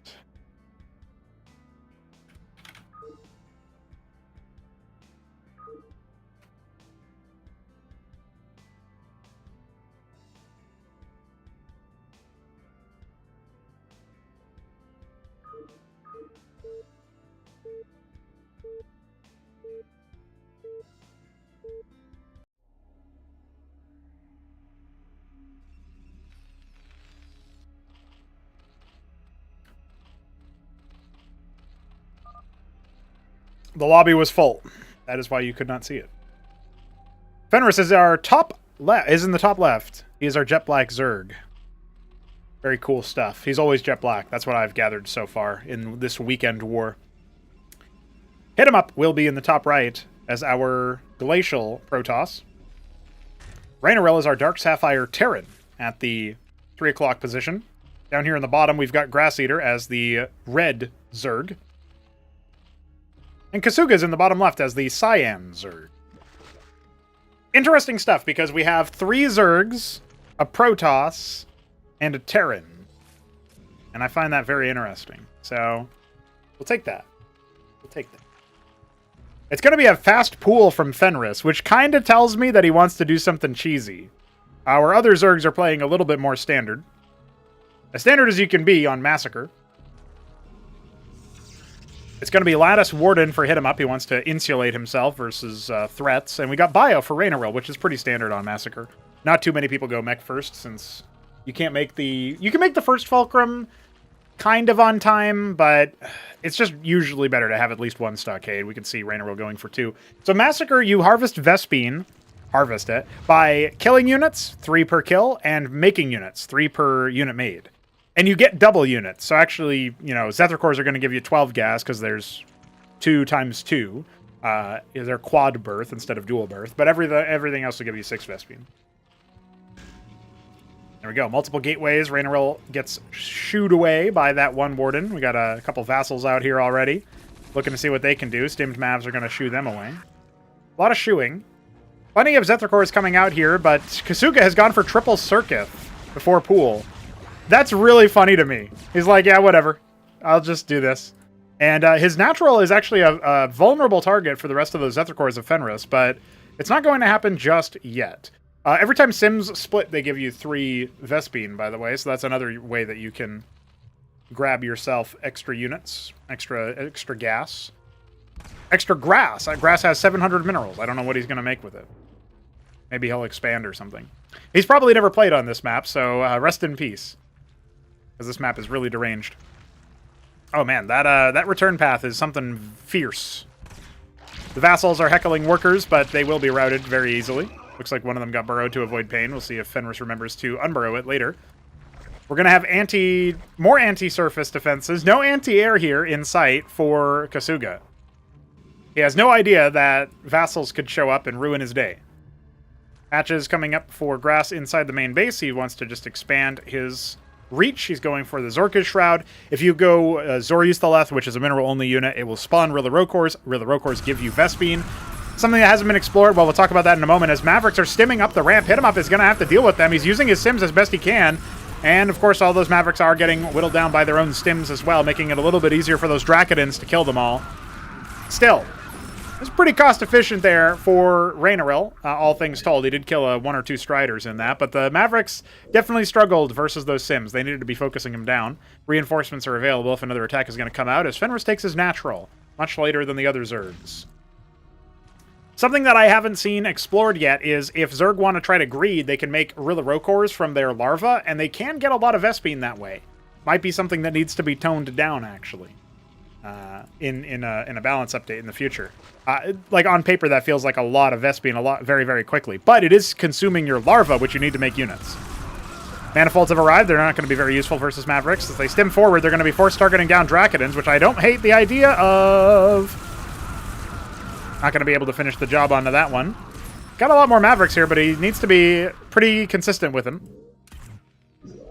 Feels like Hit 'em Up could definitely overwhelm him. Also, with this anchor that's completely empty, Grass Leader might end up finding Rhaenyrael and overwhelming him from the south. When the Protoss pushes down the ramp, things are definitely looking a little bit tricky. Okay, all the Simulacrum have been deleted at the very least, so you don't have to worry about them constantly splitting. Grass Leader going to sneak in here and start heckling the worker line. Anchor on the front line. Might absorb a little bit of pressure here as one Draconin goes down. Oh boy, this Zethracore is going to get at least 2 kills. Hasn't yet been responded to. Rhaenyrael juggling Hit 'em Up's attention on that side. He's now going to come in here and clear that Zeth. A lot of Quas and a lot of Zethrakors have been made. Not so many of anything else. Gorgrakor is on the way for Kasuga. Wants to use his Vespene for some combat units. And, you know, there's only the one Spraith here. A couple of Quas. Honestly, this feels like Fenris is attackable by Gorg. Worker count favoring Hit 'em Up so far. By a significant margin, actually. As he goes for a 3rd base. His tech is still kind of minimal. His production kind of minimal as well. He's adding 2 gates and a lattice to his natural expand. And we've got, what, 60-something? Yeah, 60 Quas that are going to try to muscle their way up this anchor line. By the way, it's completely empty right now. And look at this. The Mavericks, they're going to walk in to the anchors as they're under fire already. Stim pack comes out, but the ones in the anchors are not stimmed. We're missing out on a lot of DPS here. That needs to be dealt with in some way. The stims end up... Oh, they actually expire for a moment there. That's very rough. But Hurricanes are here. They might be able to save the day. The Quas count has definitely dwindled, and it looks like Grass Leader will be held at an arm's length. That was a tight defense there. Rhaenyrael definitely could have fallen in another world. Grass Leader could have done a little bit better on the micro side. And Kasuga's now going to be very, very threatening here with his Gorgs. He's got 6 of them. Remember, each unit is actually 2. So whenever you multiply any of the unit counts you see up here by 2, that's how many they're actually making. The Gorg's going to swing around here and ignore the Quas so far, going after those mineral workers. I mean, that's the only kind of worker you have in this version of the game. Now, I think this is Infinity Defense versus Quas. Like, good luck actually trying to deal with that. Burrow is very, very important here.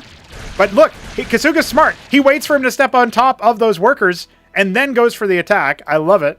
Maybe he can heckle that base as his Quas continue to try in vain to break through this position. A counterattack onto Rhaenyrael's top side. Zealots ended up getting bombed in. Fenris has been left to do whatever he wants to, it seems. A lot of Quas. A lot of Quas.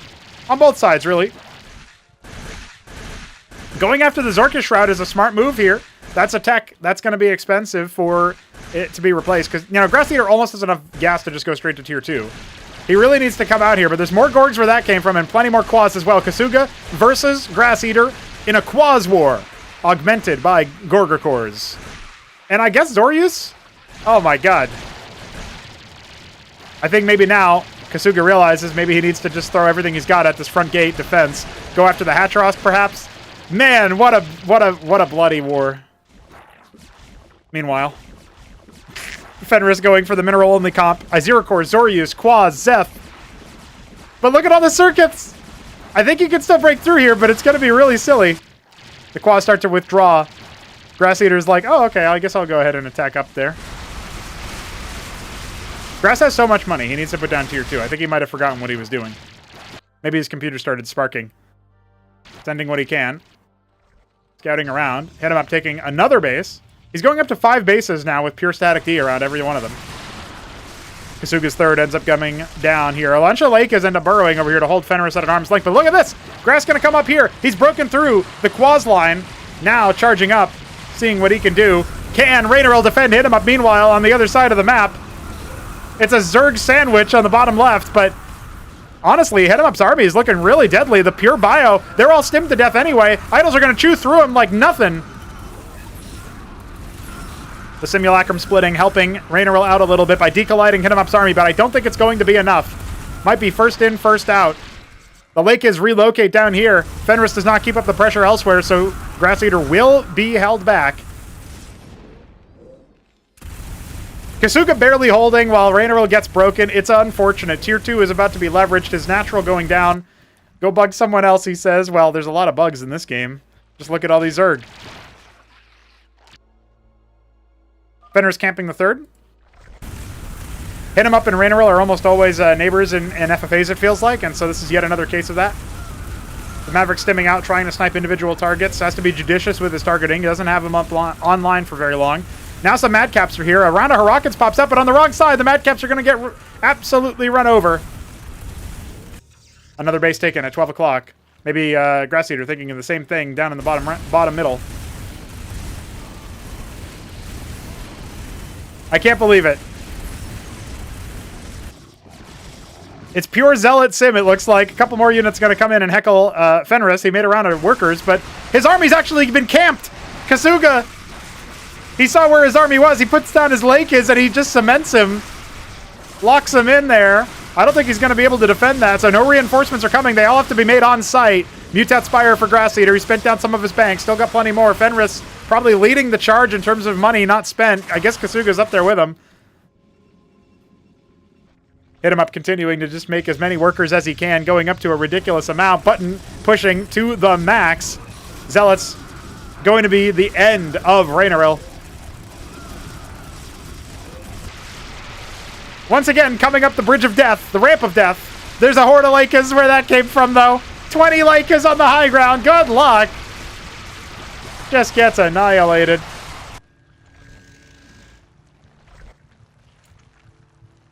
Fenris will try his best. He needs to hold back the Titan that is Hit 'em Up.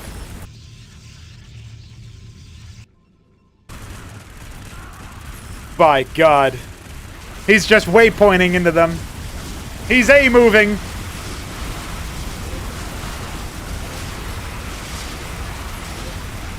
Fenris is trying to break out of his own base. He set up all the static defense, but it looks like it's going to be cracked open.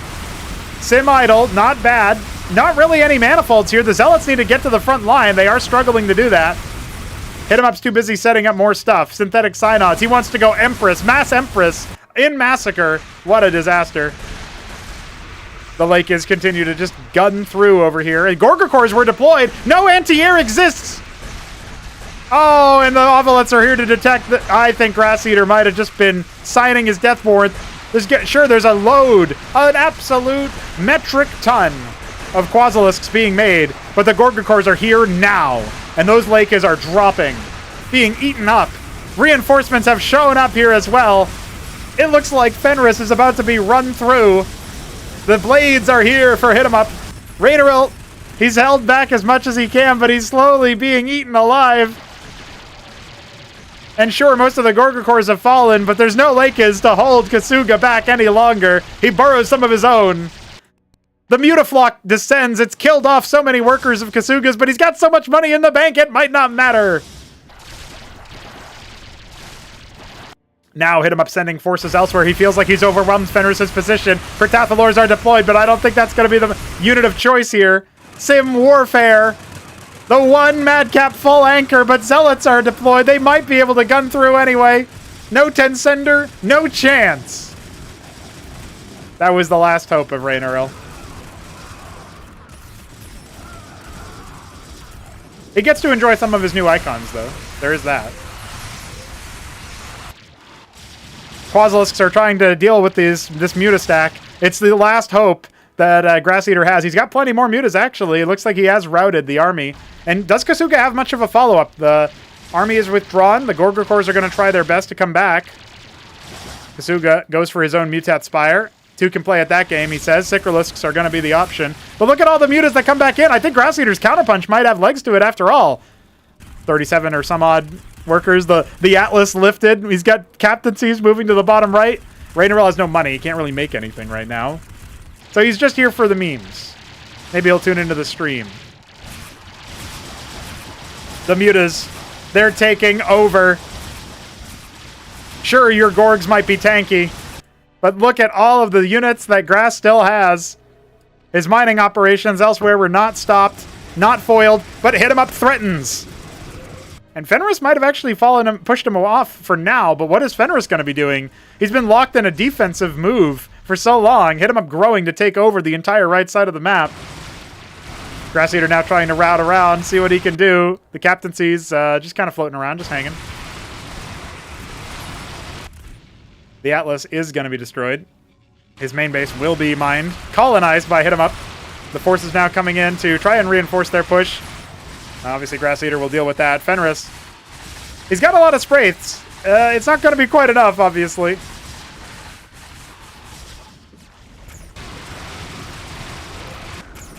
It's mass analog!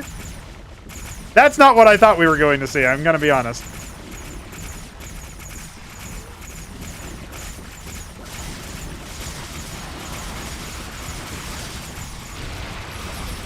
The mutas come back to clean this up. This gives Kasuga some time, but look at this. Fenris also trying to attack him. Maybe thinking, wait a second, what do these units even do? I've never seen them before in my life. This is a kind of a meme build. You don't build mass analog, you build a couple of them. They're supportive units more than anything. But hey, they are going to send the attacks back the Aziracor's way. Aziracore is a pretty good unit versus the analog because they deal small arms fire, but it drains a flat amount of energy per hit, so... Oh my god, I think Fenris is just going to wipe Kasuga off the face of the earth. Unless the next round from Hit 'em Up really distracts him and breaks him through. We got Khazitras on the way as well. 63 Mutalisks. Dude, if there's any splash damage in the game, these mutas are going to die. It's Mass Warden, though, not a single engram. The base that was formerly Rainarel's is about to get ransacked. We don't have any defenses there in the back base either, so Grass Eater can eat that up for breakfast. Empress is on the way now for Hit 'em Up, but he needs something else. He needs idols. The Protathalors. Oh, they're getting farmed by these Lakes. No detection here for Fenris. He needs to stand on top of them with his Aziracores. If he even knows that's happening right now. Dude, what a mess. 63 mutas still going. Grass Eater, not sure who he wants to target. Now he's going to come in from the southern flank. No Lake is here. They're slowly being overwhelmed. Kasuga has tried his best, but I think he's about to fall. Ooh, good salvos, good glaives from the mutas. That base no longer going to be in effect. Dude, I don't know what Hit 'em Up's going to do about this. He has no splash damage even still. His Empresses are just about finished. He's made so many synthetic synods. 1 prostration stage, 1 grand library. Those were just for the tech. He's got a good number of Empresses, actually.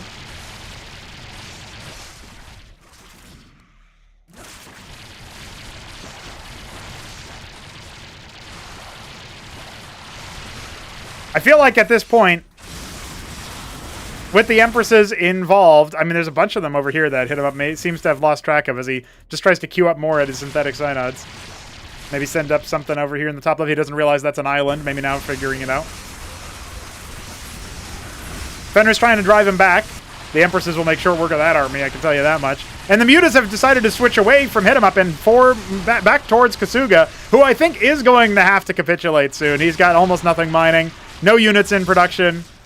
He's just been absolutely shellacked. The Empress is now descending.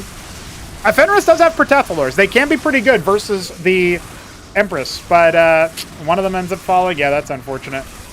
And remember, this isn't Hit 'em Up's full strength. He can refocus his attack anytime he wants. Kasuga searching for anything that he can do that will help him defend. Iris is going to get wrapped up. Taken out. See ya.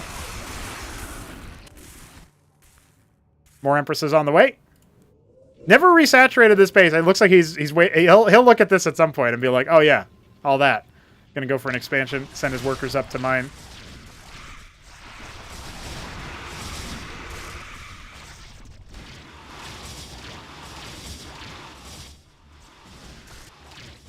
I might be out of sync of Hit 'em Up. I'll ask him for his POV.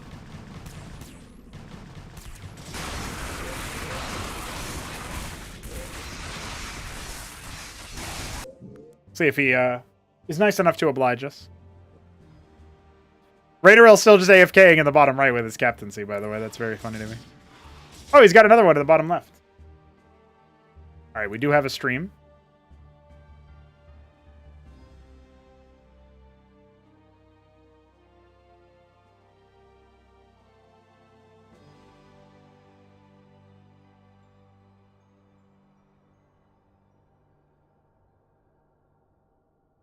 I do regret to inform you, hit him up plays without any music. So as he gets attacked in, this will be a silent movie. You can see his massive empresses and everything else still going strong. Fenris about to be reduced to ash.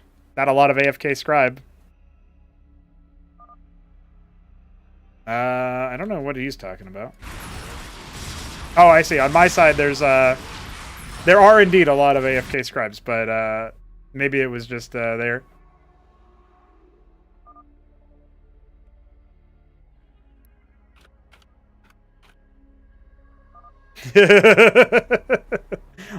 A premonition.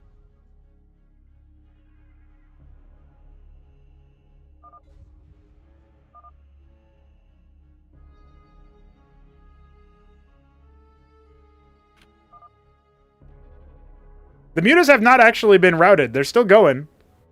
But it looks like some units are over here. Demiurge is not really the best. There's not really a great setup over here, right? That's the big problem. Yeah, Hit him up cannot believe that Lycizalisks were made in Massacre. But yeah, there were a lot of them, actually. Oh. Devastated.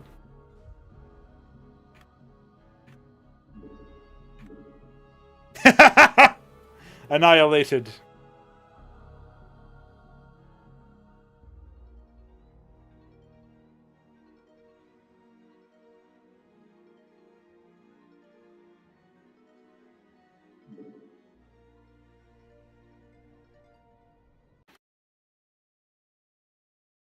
I guess that was an unceremonious end to the game.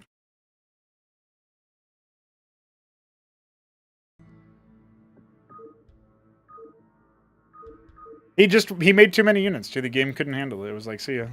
I actually don't know what happened there. Might have been internet.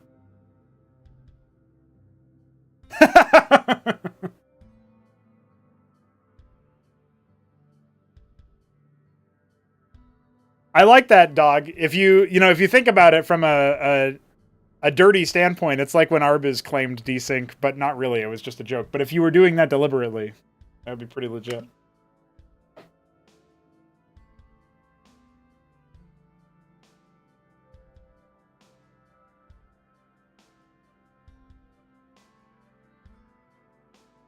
The 3,000 Sims was definitely real, just so you know, Fenris. So you did well.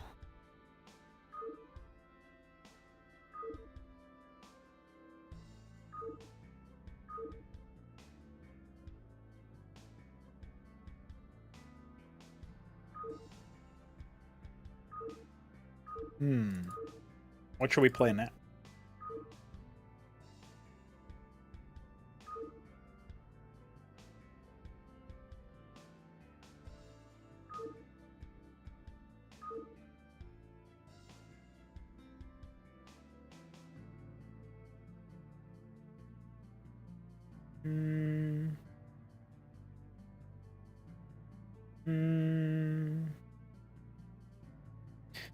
Yeah, I kind of like Dark Ages here.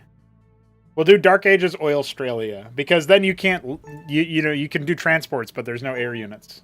So we can do Uprising next. That can maybe be our depends on how long this one goes. That might be our last one.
All right, ladies and gentlemen. We are just about ready to start a 7-player free-for-all in the Dark Ages game mode, which means our homies cannot make fighting air units. They can only make air units that have defensive or supportive utility with no direct weapon. Seraph's also blacklisted since they have a radiate, but like Didact is allowed since it has stasis, right? So no damage-dealing air units are allowed in the game. And it also means that ranged units have less weapon range, and cliff advantage is slightly less impactful. I can't remember if it also nerfs vision range. I think it does a little bit, but not sure. We'll see what happens. All right, we've got Raynarel in the top left. He is, of course, the Dark Sapphire Terran. In the top right, we have Kasuga, similar colors. Kasuga seems to be the Sunglow Protoss. We've got the Shambler as the red Terran at the roughly 3 o'clock position. And his neighbor is Grass Eater, the Beastra Brown Zerg. There you go. Took me a second. Fenris is our Jet Black Zerg in the bottom left. At around 9 o'clock, we have Toyota Miguel. Seems to be our Eggshell Blue Terran. And dead in the center, we have Hit 'em Up, the Palatinate Blue Protoss. Looks like Shambler's actually scouted Kasuga first. He'll see a 2-gate opening. Melee units are going to be a little bit more advantaged because of the fact that ranged units have that penalty to their weapon range. So it does have a disproportionate effect in the early game where individual unit counts matter a little bit more. But as time goes on, it mostly normalizes, right? So that's something that is going to be taken care of just fine over time. That's a 3rd gate from Kasuga. Looks like he wants to try perhaps a heavy Legionnaire play or something. We'll see. Fast pull from Grass. No surprises there. Going to be throwing down his next Larvosk. And he's already got some good perimeter over there if he wants to put down some defenses at the ramp. Raynarel going for Bio. That makes a lot of sense. And we've got Stockade Fulcrum down here for Toyota. Fenris has gone Zorkiz first, followed by, like, Surkith? Zorkiz. That's really weird, and that's also an oddly placed Surkith. I wouldn't rate that one. In the dead center, we have Gateway Grand Library. I mean, Hit 'em Up is in the middle. That's going to be a hard spot to play in, but I suppose he is the best player in the lobby, right? So there is that. Grass Eater just going to waypoint a bunch of Zethicors out, but there are stimmed Mavericks here, and that will be a good option to fight them. Well, I guess they're unstimmed Mavericks for now, but Mavericks that are stimmable, shall we say. Okay, so Hit 'em Up is going for the 1-base Malefactor Rush, right? So he's going to go for probably Uptecton next, so which means Ancestral Archives. This is a build he's been working on that I think Shopkeeper Dog has also used. Very exciting stuff. Maybe we'll see that build later on. The Mavericks are going to stim up here and find Grass Eater's defenses lacking. His Zethicors are going to need to do something here. They will choose to counterattack. That's 2 fully dead Kagrants. 1 Droleth is going to get sniped as it burrows. A couple of Quas are out over here. But now the Zet's back home. Definitely going to cause some trouble. I think that Shambler should just be fine. Kasuga's going to send 1 Zealot in here as well for good measure. This looks really dire for Grass Eater. I don't think he's going to be able to come back from this position as the Mavericks continue to stim up. And the waypointed Quas definitely doesn't help. Finally, it looks like the shortened weapon range Mavericks are going to be able to hold back everything else. They've done a lot of damage to Grass Eater, but he is Zerg. He can try to come back with the Worker Mechanic. And a lot of Zealots are running forward. This is looking very, very rough.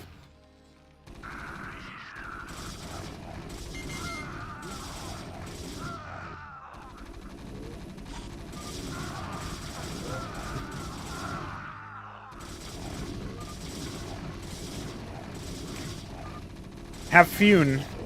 Shambler are going to go ahead and lift off to the island, I think. Well, Kasuga has done it. I like Kasuga's thinking, for sure. Toyota, on the other hand, has made Quarry for his Taluses. Shambler, of course, typing as usual. What he doesn't realize is Kasuga doesn't really speak English. So, not saying he can't understand what Shambler is saying, but I can't guarantee that he does. And so I'm personally definitely in favor of just chasing the Masons and killing them.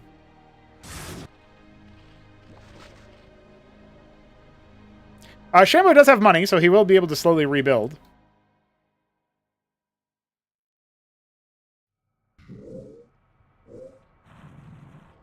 I'm not so sure that Kasuga is going to be held at an arm's length here. The Ancestral Archive's finishing up for Hit 'em Up in the meanwhile, as the Zealots carve a bloody path through what Grass Eater has. Set behind by the mass Maverick play, now dying to the mass Zealot play. It looks like Grass Eater is going to be annihilated very early on. You win some, you lose some, and you definitely lose some if you're in Grass Eater's spot.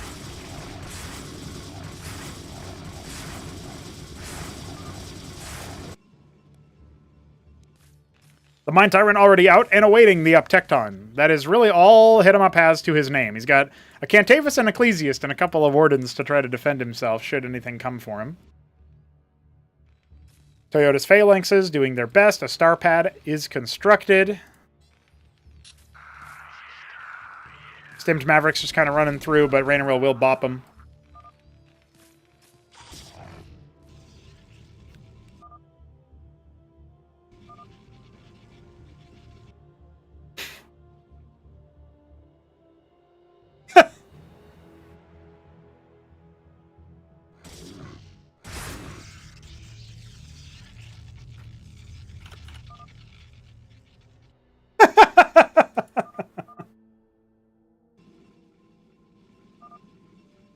Yep.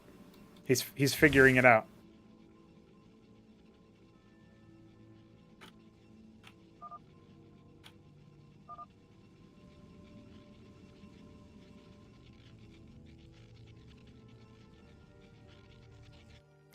All right. Well, sorry, I just had to really soak in the visuals there. That was beautiful.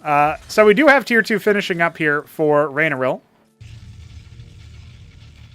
Hit 'em Up is taking a northern expansion for his natural and third. One of Kasuga's Zealots will move across.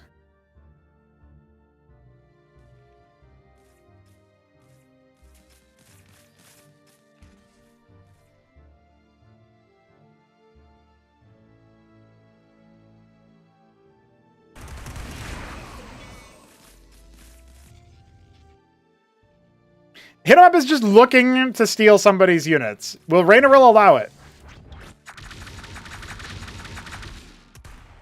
Oh no. Oh no, Hit 'em Up. Don't do it. Yes!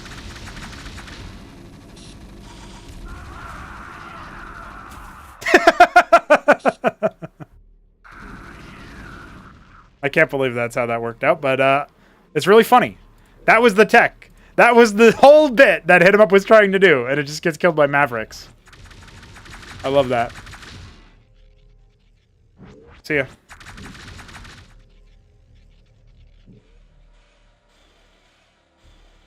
Sentinel was interrupted in its construction. Well, a drop has happened for Fenris. He is not in the best of positions. Shambler has been rebuilding. Kasuga's Witness spots him. Mercy.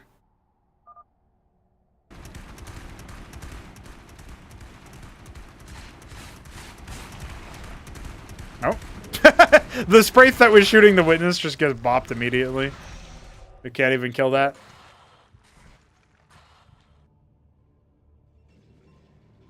Personally, I think that Kasuga should make an envoy and kill Shambler.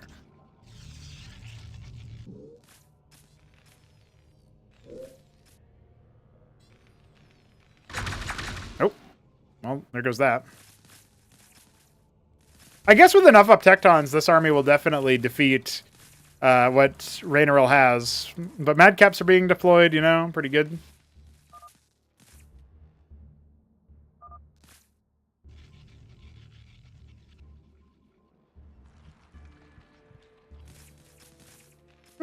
Apparently that's Rainaril. We'll see if that matters.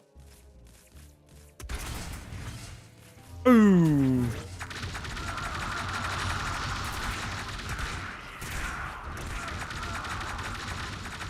He needs a second Mind Tyrant. If he can Malefactor with both Up Tectons, that's some serious business.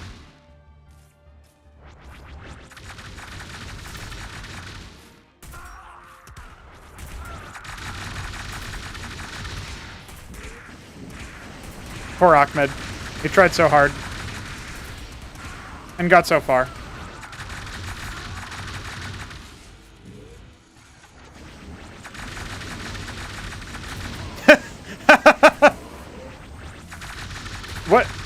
With what?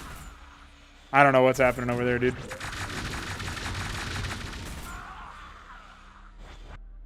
Toyota's taking over the whole top strip of the map, as per usual, with his taluses. Kasuga is hanging. Making some pariahs. We're big fans of the pariah here. And Mind Tyrant up Tecton continues.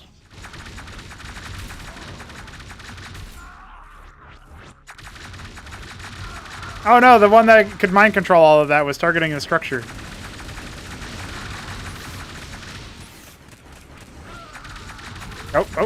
Oh no! Where's he going? Why? What? Hit him up, why have you done that? I'm very confused, guys. I'm gonna be honest here. I think hit him up might be lost in the sauce.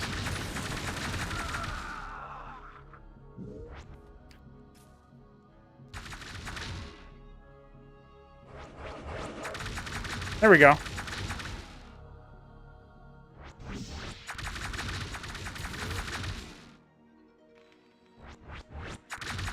This is pure insanity. What do you even do when you see this, right?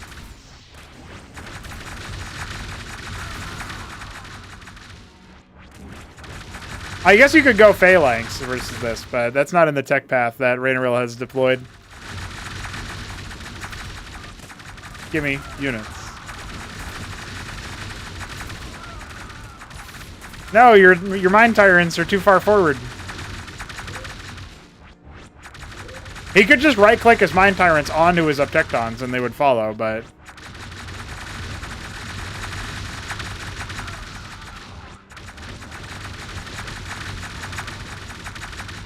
I think versus Zealots, this is Zealot Pariah, this composition could either pop off or just die. You know, it's either going to do really well or fall flat.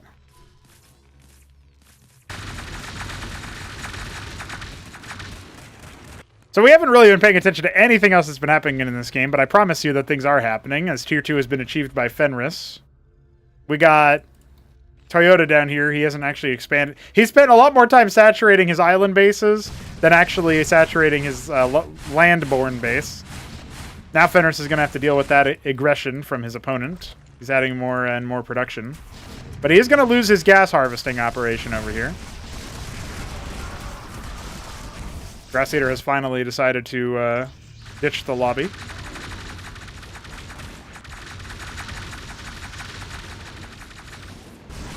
Tyrannized Terran will soon be available for hit 'em up. Honestly, in some ways, Fenris probably wants this static defense to get lost so he can actually move his heavy army through here. Oh, I don't know if Toyota can actually break through this.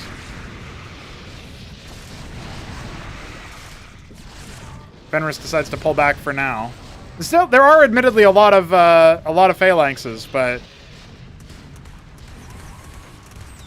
Fenris is going to fall back and kind of mass up his army and wait for some more units to pop out. He's making some Lyrilisks.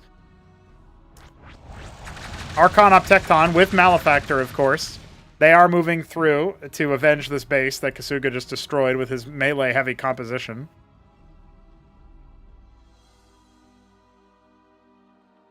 I wonder if it would be worth it to make melee units move faster in Dark Ages, or maybe all units move faster in Dark Ages, including workers.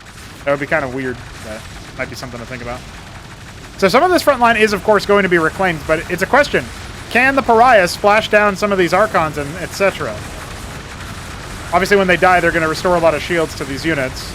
Very important for the Tyrannized army as well. Oh, if he goes after the Mind Tyrants, that could be big. Engaging in from the south, this is causing some problems for the Uptectons as well.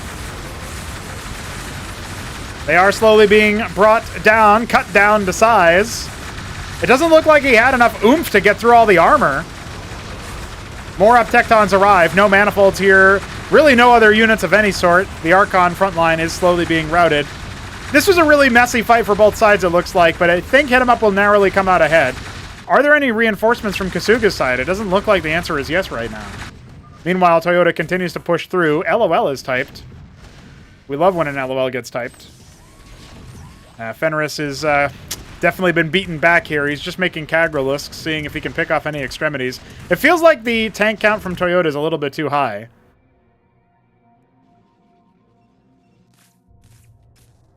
Tier 3 on the way for our Eggshell Blue Terran, who's expanded to the islands.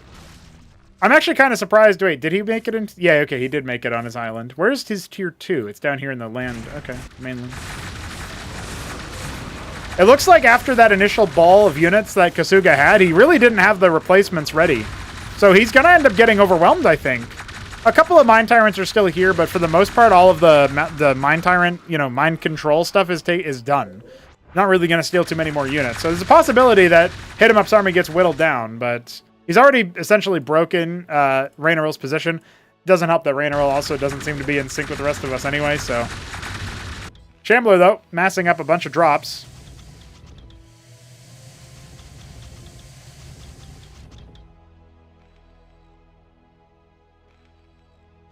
That's a lot of Trojans, right?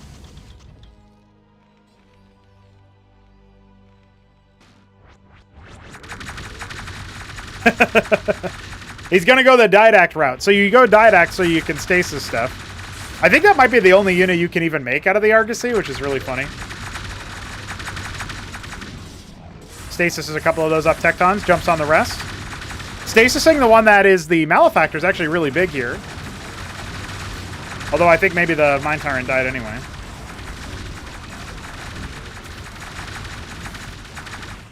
His gateways are not pumping as fast as they maybe should. The drops were looking for victims there, but Fenris has already essentially been routed. Well, this base is barely saturated, right? So this isn't actually that big of a deal if it gets dropped on. Especially with the Phalanxes deploying over here, I don't think the Mavericks are going to find too much value. Eesh. Yeah, get the hell out of there, Gambler. Don't do that. Go for the island. Or go here. I guess that's fine. If he doesn't go for the island, though, I feel like there's not really much choice. Alright, the stasis... The permastasis is going to be Kasuga's only real ticket in here. Did the Terrans get reclaimed after all? Or not reclaimed, but tyrannized? I don't think so. Hit 'em Up doesn't even realize he's got a lot of idle workers. Toyota has so much money. He's now going to go ahead and start making iron foundries. Doesn't help him here that they're a little bit cheaper, so his money is going to continue to be really high.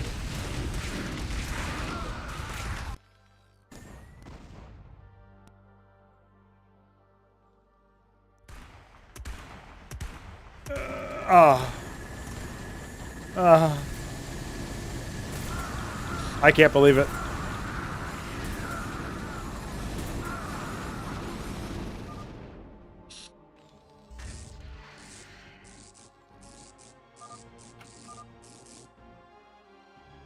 Oh.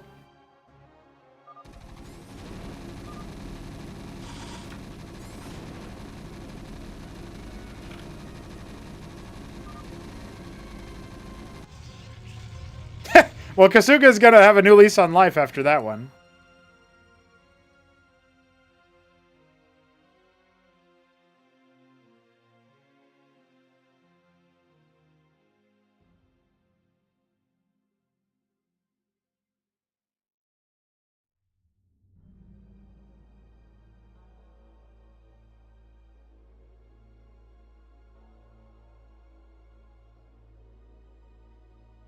Oh, his game crashed that time. Can you post your error, homie?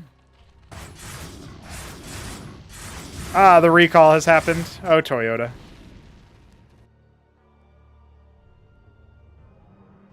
Mass drop time from Shambler.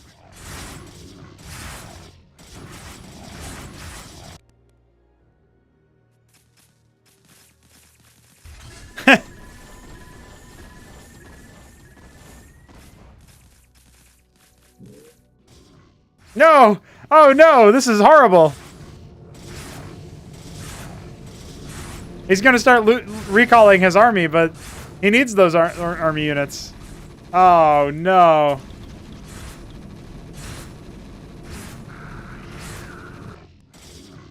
He'll at least grab the workers. Then he needs to kill all of Toyota's presence in this area of the map. Where were the iron foundries being made? He's making them on the islands. I guess he's going to make a starport for Epithian.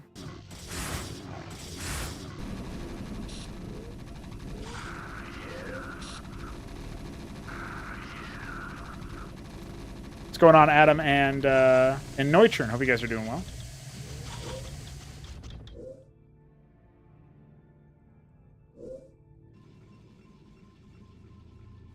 $26 workers, by the way.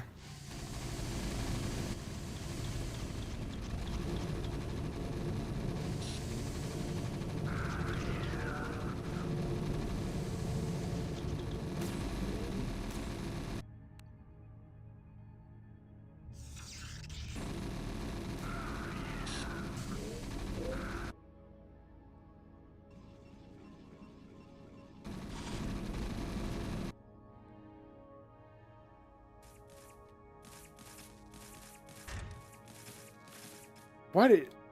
Dude, Toyota has no transports. What is he going to do with all these ground units?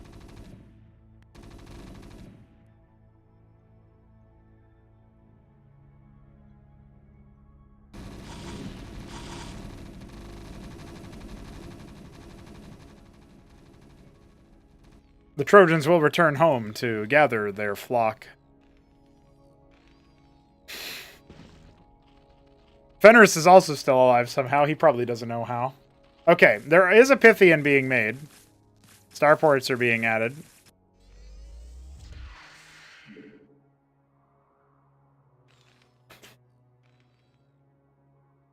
I don't know where his other... Oh, he's got a lot of idle taluses over here, too. I don't know where his other starport is. I'm kind of canvassing around looking for it.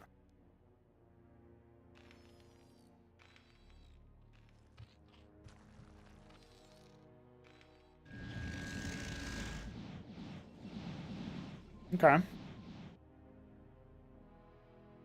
He can recall his army if he needs to, but otherwise he wants it on the main field. That kind of does make sense. Argosy just for Didact. So you show somebody this replay without telling them it's Dark Ages, they'll start to think that Arbuz is right.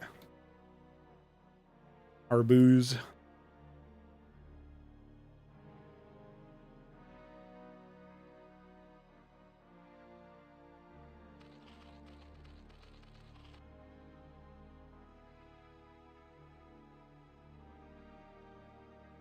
Got 5 paladins in that bad boy. Oh, I see. That's where his other starport is. Okay. He's got a couple of them.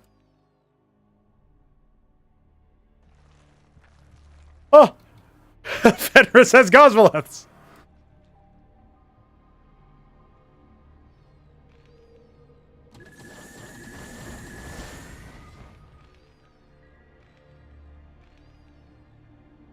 Makes sense, makes sense.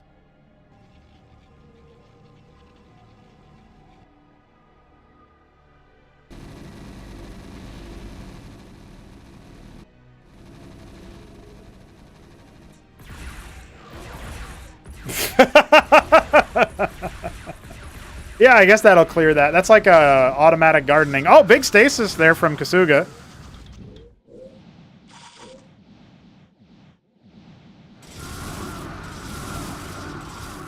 He can only attack ground units, though.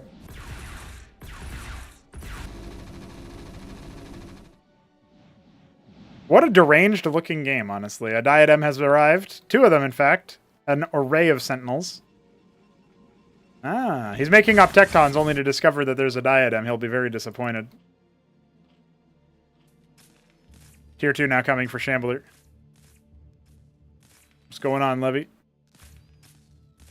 Levy, Levi, I don't know. Oh no, the Didact! He gets the stasis off. He does end up going down. But, you know, it's a lot of dead Mavericks. You know, whatever.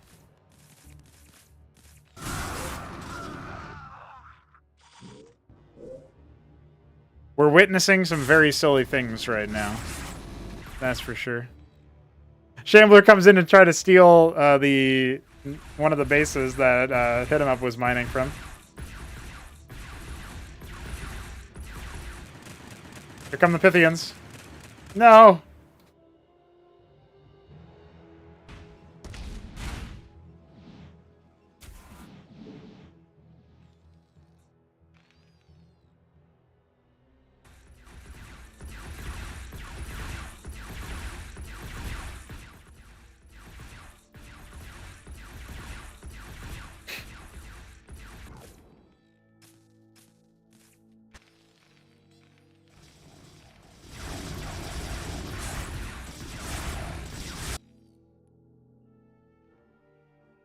Kasuga's kind of just wiggling around here, trying to get through. Taking his aggression out on Hit 'em Up. Adding more production in the remote corner of the map.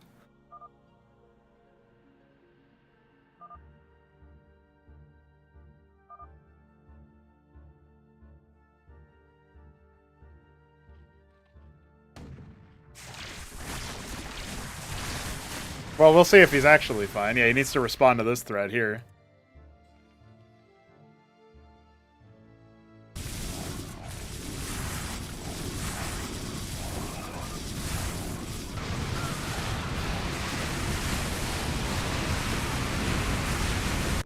He's still looking for something to drop. Little does he know, the east of Australia is a total graveyard. This bottleneck is going to be a little bit too much for Fenris to break through, I think.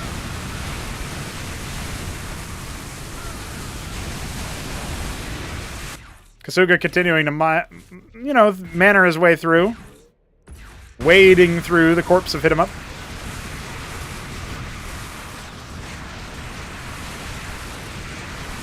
Oh.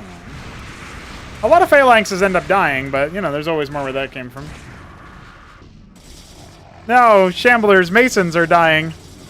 Kasuga is vengeful. He will fight everyone. Kasuga. I'm a pirate. Let me loot.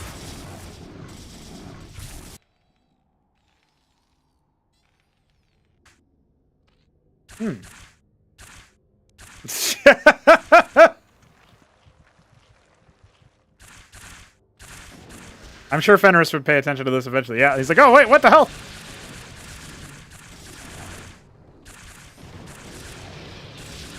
How would you even explain this scene?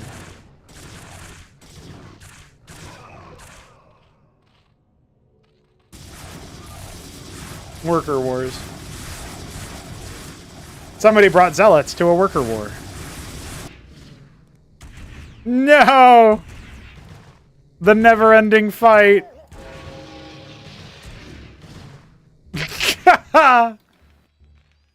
I guess eventually the Vilgorikor will die, but...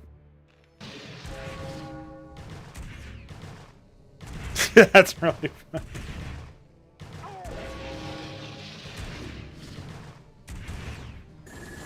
Oh, here we go! Unload! Oh, no! Oh, my God! What a fucking disaster! What an absolute mess! What a ridiculous move! Holy shit. Oh, it finally died. And they finally died.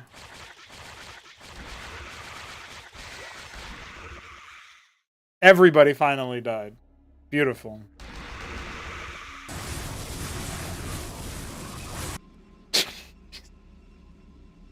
I can't believe that just happened, dude. I can't believe any of that just happened. And in my game, too.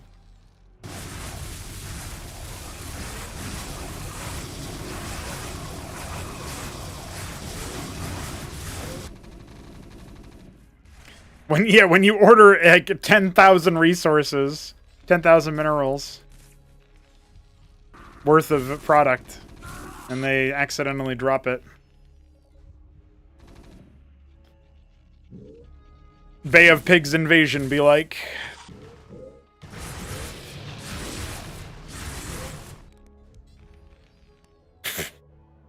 How do you respond to that? How does one react to such shame? He's dropping paladins and he's dropping artillery in a base that looks like this. That's not gonna get you very far, my friend. It doesn't look like Shambler's mainland bases are gonna get very far. He's making cuirasses. I mean, whatever. They're gonna take a while to kill, but he's not gonna be able to defend this position with them.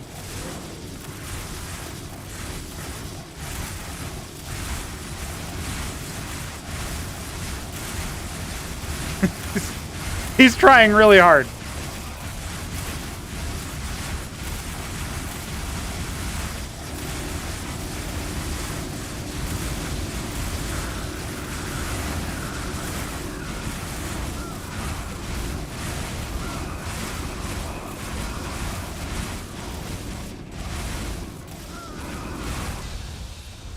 Ah, I see. He ended up dropping Fenris instead. Okay, that makes more sense.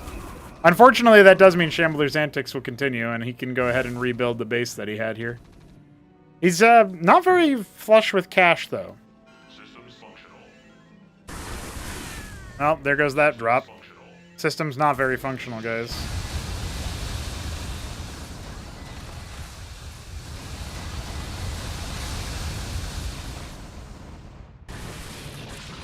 Fenris's response to this is to throw Ixitrillisks at the problem. Shambler continues to attempt to loot. What is Kasuga doing behind all of this? Oh, I see. Has he? Oh yeah, I see. He's dropping zealots over here. By the looks of things.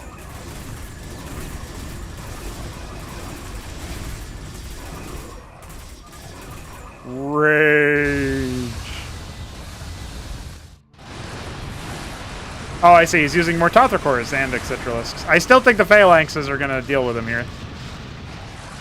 Yeah.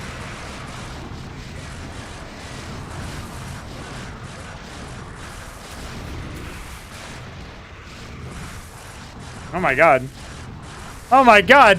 Max, stack more Tothrakor! Hold on! Man's not hot! It's not dying! I can't believe it. It will not die, dude. See ya.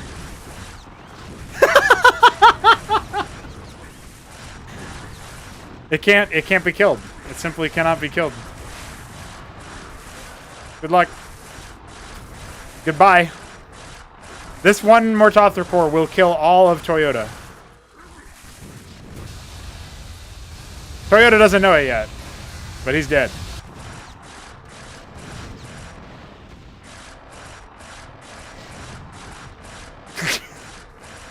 You only fuel his rage.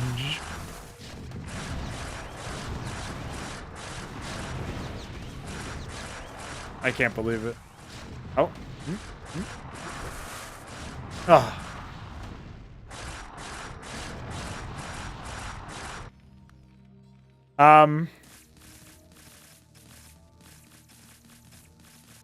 Yeah, I'm gonna be honest. This game is probably one of the most deranged games I have ever seen in my long history of casting Cosmonarchy. Kasuga zealot bombing for diadem shots to self-kill. I mean, it's got everything. This is apparently Kasuga's idea of entertainment, by the way.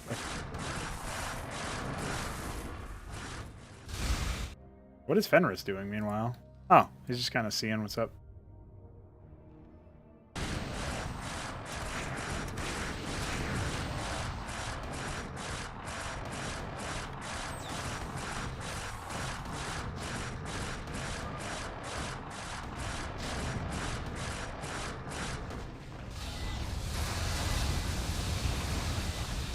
I hope that synced with everybody, honestly. I mean, nobody's doing anything. I guess Fenris is probably out of sync thinking about it. He's got, like, a ridiculous amount of minerals. And he's flying his, oh.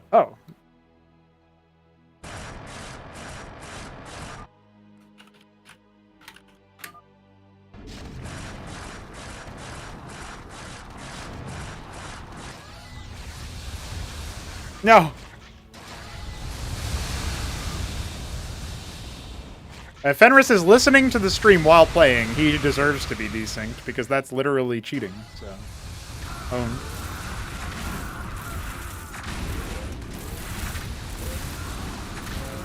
Kasuga will be breaking this base in the meanwhile.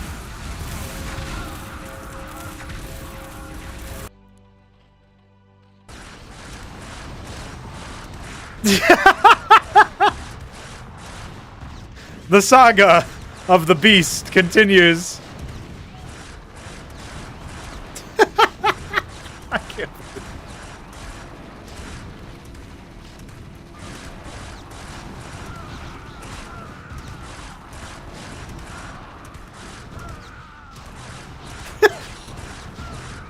I can't believe it.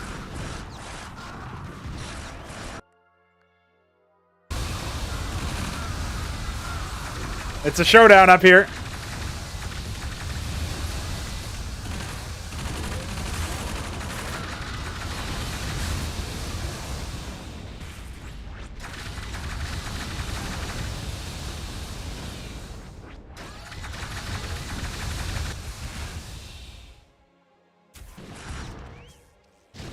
Oh, has he done it? No! It feasts. He should stun it. He's got lobotomy mines. No, Toyota.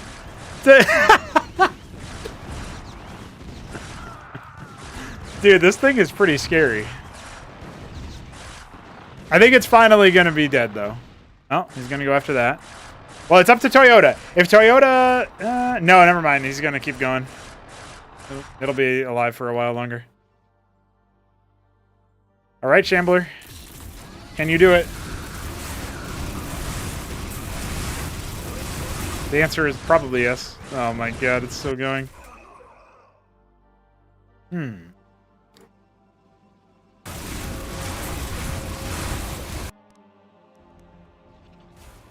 Maybe this base is finally going to be something that gets destroyed. Reclaimers are up. Anti-Chthon stealing just about everything. Scribe has changed alliances as well.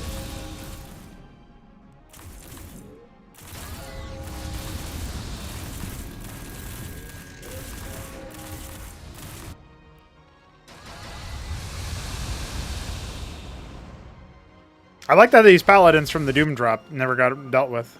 So, oh, did he do it? He did it! Yes!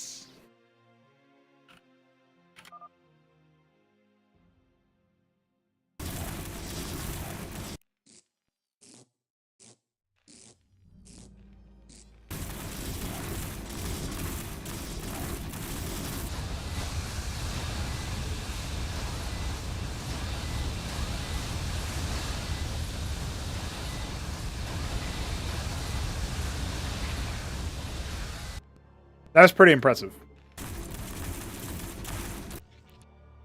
Now we're talking. This is the drop that you should send in Shambler's base, but he's too busy attacking Kasuga. I think this will mean Kasuga says GG. When this hits him, he's basically done for. He's trying to make a didact now, but he lost all of his ones in the mainland, so...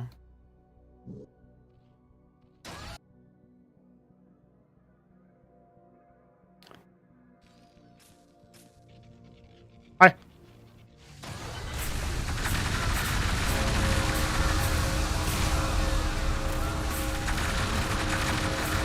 It was nice knowing you, Kasuga. But your Uptectons now belong to a man that can teleport them. Or transport them, I should say.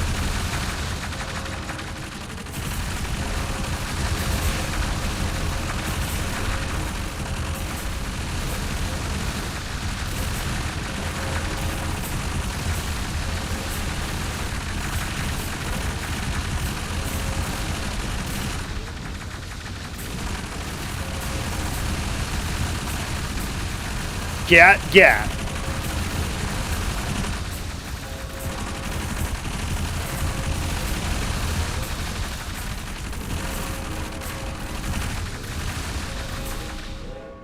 He's killing his own Pythians with his paladins and Penumbra.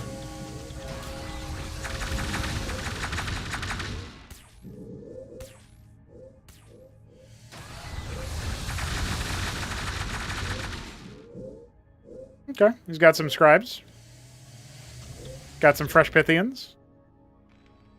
I think Toyota will win this, but it does depend on where he drops, right? If he clears the island, it's not really any significance at this point.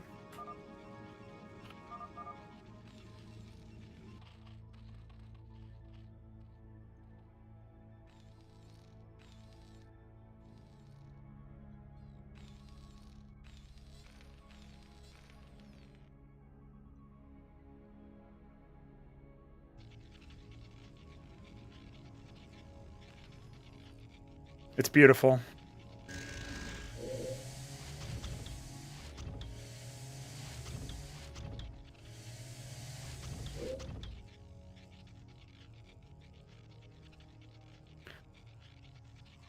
This stage of the game, the Terran army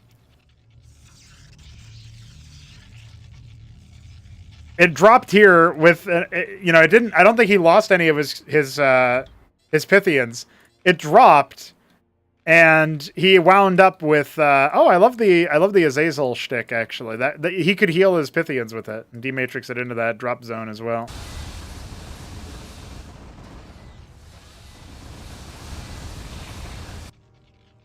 When you dematrix something, it also heals, so it's pretty useful there. I'm not sure what happened to this Pythian. I guess maybe it was empty and it was sent back at some point, because it's obviously wounded quite a bit. But yeah, the Terran army dropped here and then left with too many units to do anything with, right? So it's kind of funny.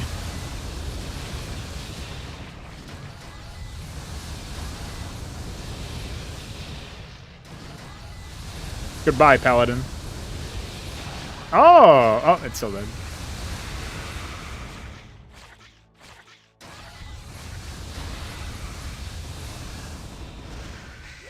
There are some lay kids here, but they might die to the incidental splash damage. One of them definitely will, but the question is about the other.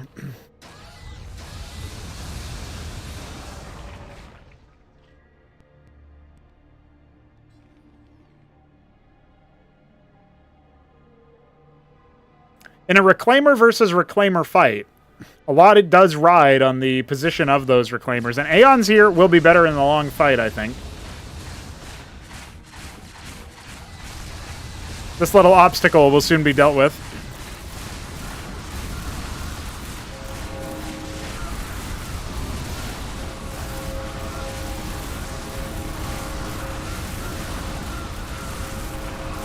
Remember, the Paladins do friendly fire here, and they are present on both sides in some number.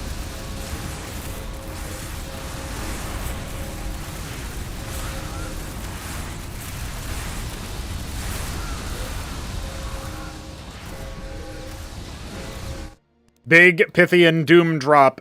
It's earmarked. It's on the way. The Azazels already are kind of like the omen here. Systems functional. God damn. Well, there's a lot of Paladins here. Remember, a lot of these Pythians are basically dead, so that's a wrap on many of them.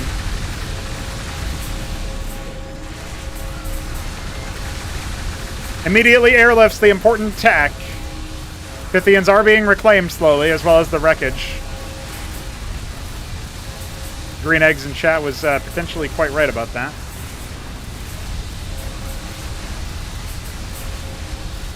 So this base is basically done for, but the rest of the army from Shambler is moving across the map. And will soon lay claim to Toyota's dominion. The Pythians are still alive, so this does bode pretty well for siege on the island. However, a lot of them are taking friendly fire, right? And there's even a Paladin still left in one of them. Oh, this one down here. I guess that's safe. Penumbra just killing himself. Monument of Sin, anybody? He's not there yet. He doesn't have the tech for it.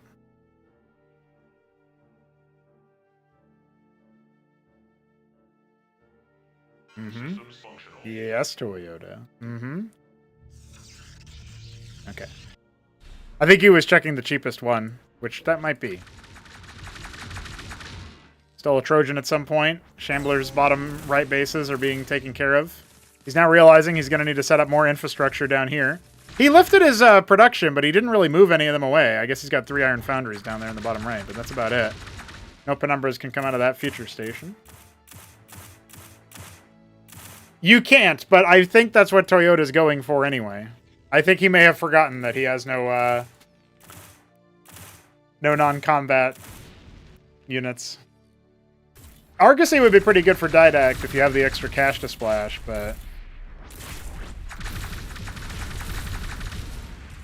And that's a wrap on that. Deconstruction helping with a little bit.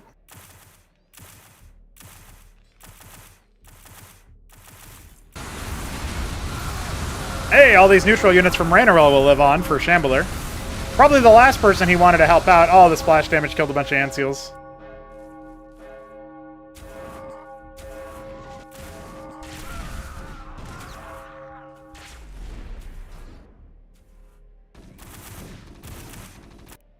Okay, so the Pythians are loaded up. Some D-matrices have been activated. The Azazels will maybe take the initial shots. Not so many watchdogs on this angle. And so many of these units are so wounded. They need to unload. Toyota needs to pick a spot to unload. He's doing it right in the middle. I don't know if that's the best move, but I suppose it'll work out. Reminder, he has not cleared the whole bottom, like the whole central mainland, right? This is a messy situation for sure. He has no healing with this army. Reinforcements coming on in, but they're not actually unloading, so that's just a bunch of dead units. Maybe the corpses will be reclaimed? I guess so. He's got a lot of Anticathon still, so there is that. Cleanup crew. I'm like the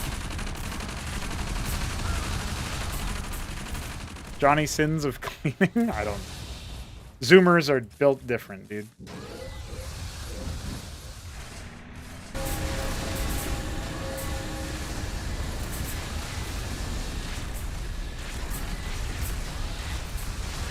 Well, he's cleaned up the 6 o'clock at the cost of all of his transports because he waypointed them into a bunch of watchdogs.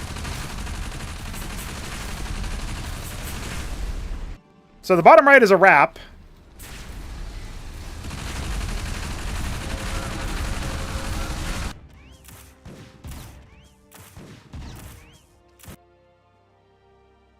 Trojans have been kept alive, so there's that. Oh, I guess there's some Pythians still here. Systems functional.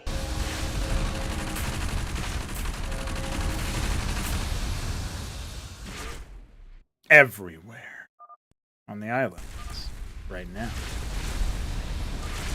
All of them. Shambler can't believe this. Fellow pirate.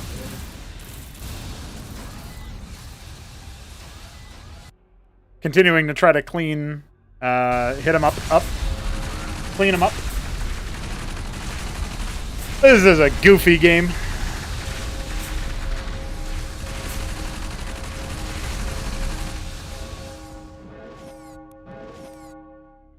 Shambler is playing Omnipresence, but it's the stilted, slow kind of Omnipresence.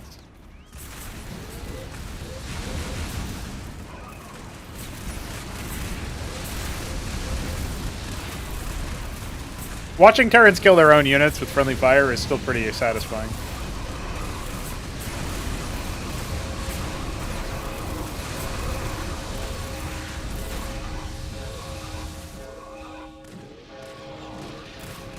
Oh, you can take a Vilgorikor, too. Never mind, its corpse was turned into a Vilgalith.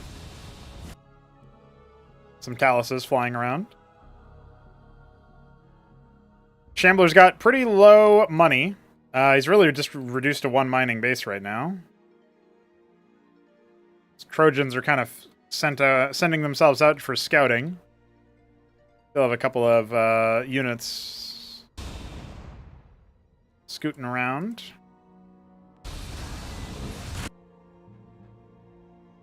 He has a few scribes in a few different places, but losing that nexus is going to be a bit rough for him.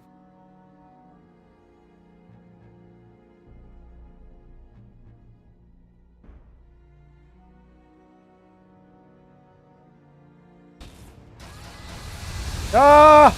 Oh man, that could have been bad. New strat, bomb Taluses over your opponents.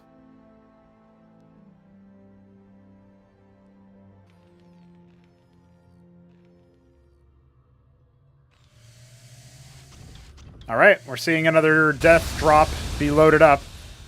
If I'm in Toyota's shoes, I probably don't even bother trying to contest the army here. Not that you can't. You certainly can. You got more income and everything. But I would just kind of go after the bases and the see if you can go for elimination. I guess Shambler will make that pretty difficult, but still. The big money makers here for Shambler, the ones that he needs to be watchful over, are the or the ones that Toyota needs to watch out for, are all of the Anticathons, right? But they aren't really with the army right now, so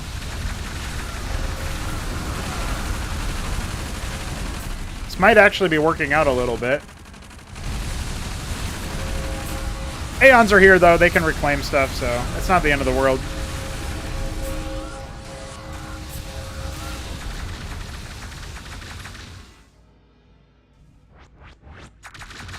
Holy shit, it's a stink bug. Stinky. I think. Oh, never mind. I don't know what that is.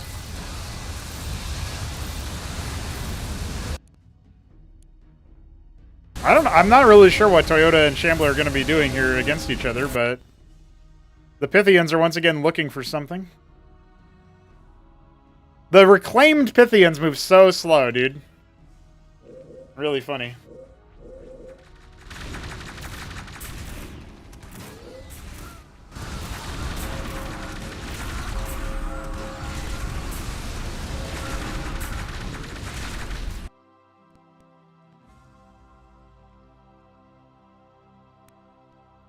Fairly sizable army on that side. The Pythians return to go ahead and gather more. Toyota finally spending down his bank as well. Not bad. Not bad.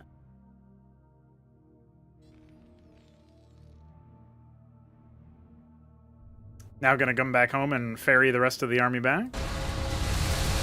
The Paladin count looks a little domineering here. Azazel's trying to keep the front line stacked, but everything is being damaged. The Azazel armor buff is helping out a lot in this fight, though. I presume. I don't actually know. 2 armor pen isn't a lot, so could be. God damn. Yeah, Shambler just crushed that army. Now it looks a lot harder for Toyota to make something happen here. Shambler being manner as usual.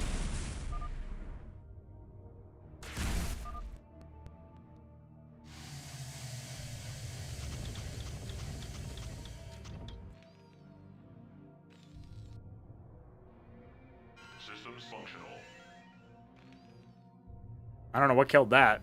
I guess there was a bunch of number or something. Indeed, Rainerell, indeed.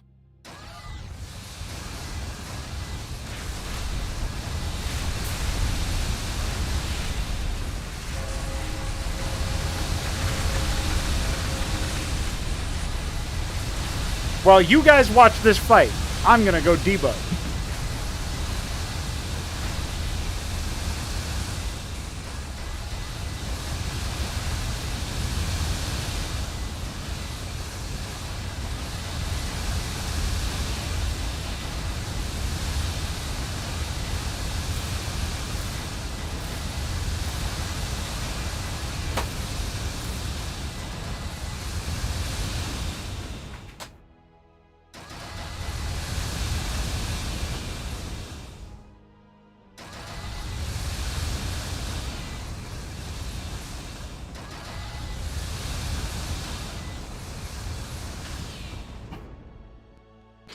I don't know what that was, but it was not a stink bug.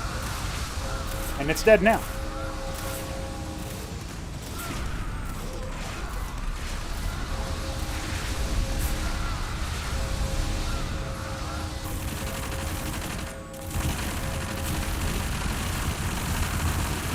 Pazuzus are pretty good. Shambler now having to eat some crow as his army... Ah, Shambler says GG. Honestly, the Pazuzus were really sick. That worked out pretty well. Toyota ends up winning. Solid shit there. The redrop apparently just wrecked his shit. He drained most of his army, but then there were still more units from the south that got ferried over, and then the rest, you know, the rest was history. We'll do one more. It'll be, I think it'll be... I'm kind of thinking... What do we want to do with that? We're probably down to the last couple of players, so let's do an Uprising. Let's see. I want to do an Uprising on...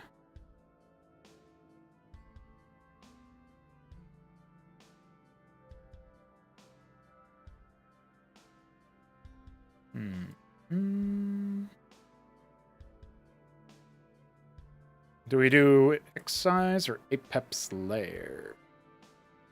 As we'll do... Apex Lair is the space platform one, which I never really got to test, actually. Uprising is when you have neutral hostile enemies spawn in over time. So.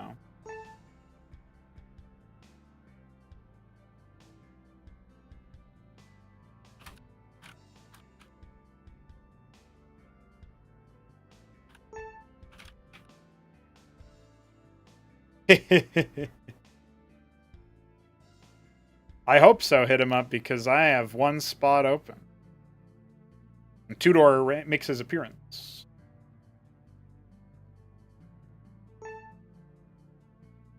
Original Crow. I have no idea who that is. Is that 3 Crow?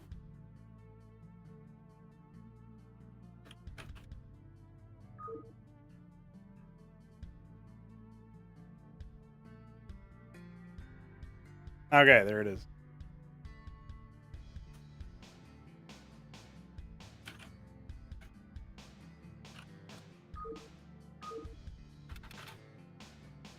Depending on how quick this one goes, this could be our last one. If it's not, I'll host another one on X size after this. We can shuffle some people out. Like, Fenris and Shambler played a lot, so maybe we'll let somebody else step in for them. Alrighty, homies. We have an interesting matchup here for you guys today.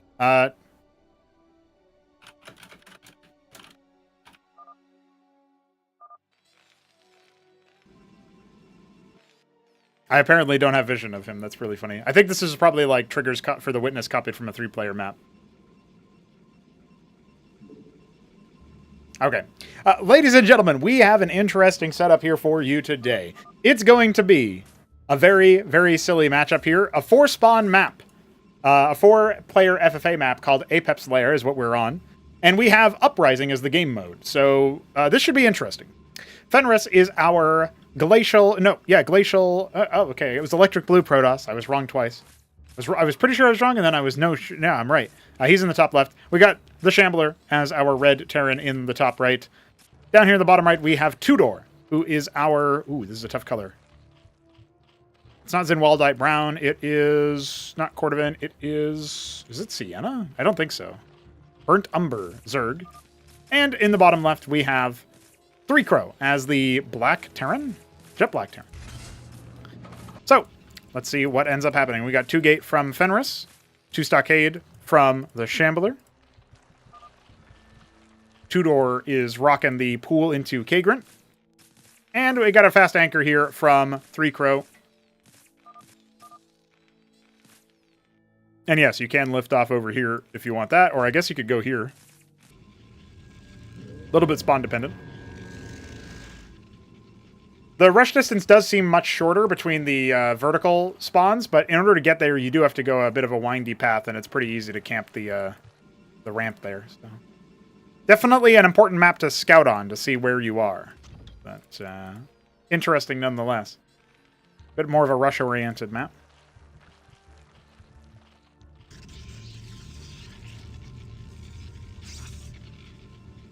Toyota's a very well-rested man, apparently. First blood drawn. Ooh, it's a trade. Brobots. I forgot of all the silly names I named to this stuff. Shambler will go ahead and control his area. Now, I don't know if Tudor's ever played Uprising, so he might just get slaughtered here. We'll see. 3 Crow has yet to encounter any enemies. He's going to go ahead and put down an anchor. When you're trying to expand your territory here, you really want... Oh, yeah. Them's madcaps, buddy. Question mark, question mark, question mark? Yeah, Tudor didn't realize. Uprising, bro. Good luck. Fenris, you're under attack.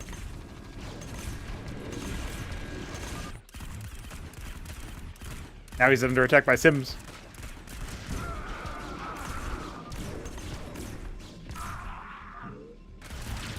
It's true. Star Sovereign's... It's usually a little bit later than that, but...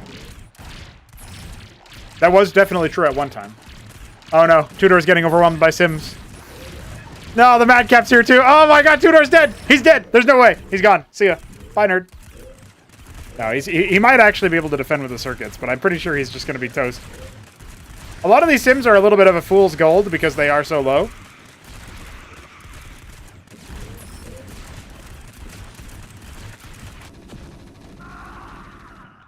The Phalanx has arrived. Hi. It'll very slowly be killed by Mavericks.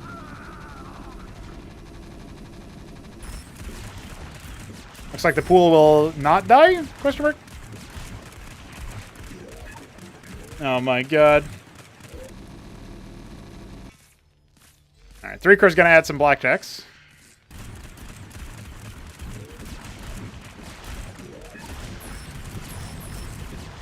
The Zeths will pounce, but the pool is dead. That's really bad for Tudor, and he's lost a lot of workers as well. Oh, the savants. The pen mode. The idols.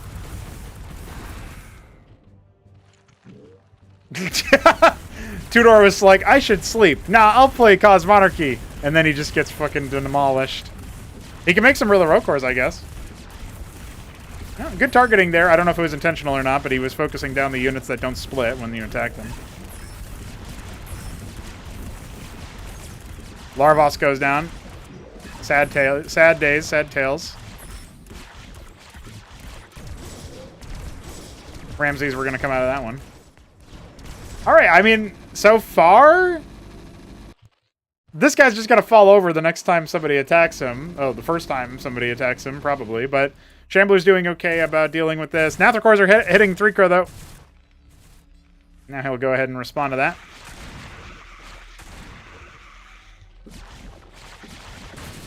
I'm kind of surprised to see that 3-crow's on par with Shambler on the worker count side. Maybe it's not really 3-crow. Alright, Shambler's gonna think about what he wants to do next. Perhaps marshal his forces, pool being remade by Tudor. Multiple star pads. Shambler's taking his natural expand. Oh, he did Bong Cloud. That's really funny.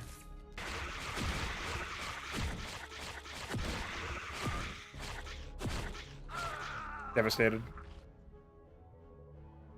Ah, the Monument of Sin was revealed. Soon there will be a Star Sovereign. There it is. See? Shambler, it's 6 minutes. He's going to try to lure the Sovereign towards Fenris, I think. Can't quite get access to his opponent's base from here, though, so...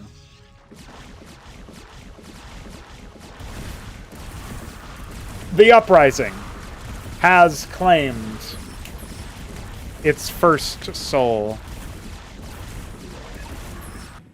Maybe not immediately, but pretty soon. Oh, heck.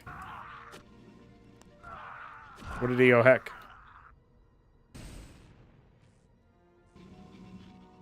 Oh, there it is.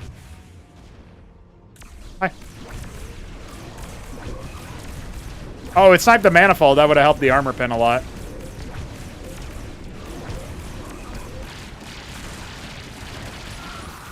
Oh, hey, he's actually surviving. If only barely. He needs to get more static defense up ASAP. Big army coming in from the south. This is an uppercut to Fenris's limited forces. His Star Sovereign. Will it go down? The answer must be yes. Surely. Surely it must be yes. Yes, okay. But in the process, he basically kills the Uprising player kills every single thing that Fenris owns. He's got a static defense here. He should be all right. The Bulwark goes down immediately. That one Madcap is going to do a lot of damage here. Fenris's eco starting to show cracks. If you thought this was a game about punching your opponents, your human opponents, no. You can do that, but it's a game of survival. The Uprising game mode is brutal and vicious, and, well, Tudor is maybe stabilizing. His worker count is super low. 3-crow trying to push forward here. See how much value he can get out of his squad. Doesn't have any sustain, so there's a limited amount of power he can really have here. Fenris, his army is very much reduced in size. He didn't take too much economic damage, but he lost a gateway. And, of course, a lot of tempo.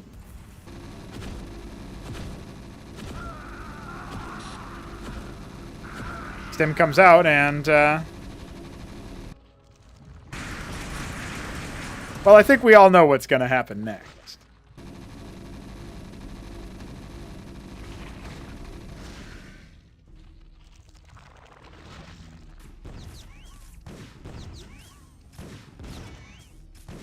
Poor 3-crow. Expanding on location. That never works. Ah, shit, he says. I don't know. Oh, that's a paladin. He's going after the workers. The Amaranths! You'll never kill the Amaranths! The paladin might die, though. Well, there's another one. 3-Crow might end up helping him out here unwittingly. He's actually pretty far by ground distance away, though, so I don't think so. Oh, actually, you know what? The Amaranths did end up dying. Easier than I thought.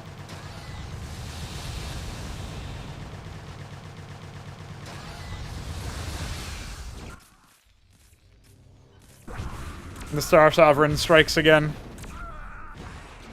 Wraiths have arrived. Oh my god! I mean, what do you do about that one, Tudor? You got no money! You have no money!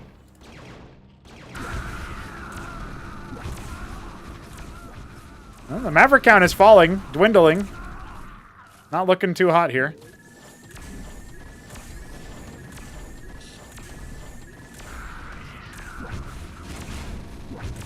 He's gonna try his best. Slowly overwhelm the Star Sovereign with small arms fire. If only that Phalanx knew to unsiege or target the right target, you know? That also could have helped. Oh my god, the Sims are here to back him up! Dies. Okay, it's good. Shambler will stabilize, I think. Yeah, he's got more Mavericks coming. He really should be okay here. The fallback, the reinforcements might not be. The Spraith was made. I think this might be Tudor's last stand. He's been scrambling this whole time. Iron Foundry down in the bottom left. His 4 workers that remain is all he's got. Okay, he's still... he lives to fight another wave. Poor Cantor, not quite able to pick the right targets. Fenris has bounced back from that Star Sovereign push. And 3-Crow has defended, it seems. His army is still in the middle of the map. Hydras are going to heckle him a little bit. More units spawning behind Tudor. So you can prevent the spawners by having like structures in the area. Units don't do it, but structures will. Okay, at least this force will be sort of pushed back here. Oh, the Grand Library.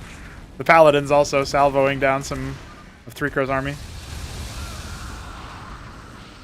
I'm not going to tell Tudor what's up, but let's just say there's a lot of pain and suffering across the whole map.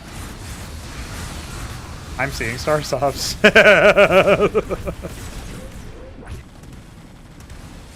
Kazithalors can certainly arrive. I don't think that Gesketh Grotto is actually going to be destroyed. Another attack here, raiding the add-ons. Not really what 3-Crow wanted to see. He's going to defend that a little bit sluggishly. Fulcrum goes down. I think that was a Fulcrum. Sims continuing to push in. Tudor barely staying alive. I think 3-Crow aggroed a lot of that army that was earmarked for that position. We got more spawns coming in. Skepticors have raided the worker line. 3-Crow is losing stuff at his natural. The Paladins, they are striking hard. Oh, baby. There's so many of them. Well, it looks like he will be able to break down that one at the very least. But there's one more.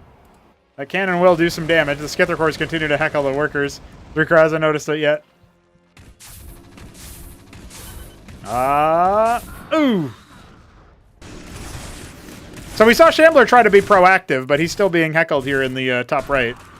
I don't think he ever cleared this Lester's nightmare. I don't think he ever cleared the Vornath, because if he had, the Ministry would have prevented it from spawning, right? Because of how proximal it was. Another round of evacuating the workers. Tudor's used to this behavior by now. Hey, he got his worker back from the circuit there. That's actually not bad. Well, it dies, but you know. Now Mutas. There's Watchdogs here. I don't think he's going to be too painful. They go after the workers there, though.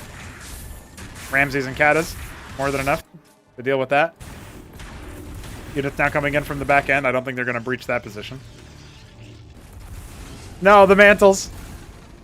So the Skithercores apparently got fought off, but 3-Crow never resaturated that position.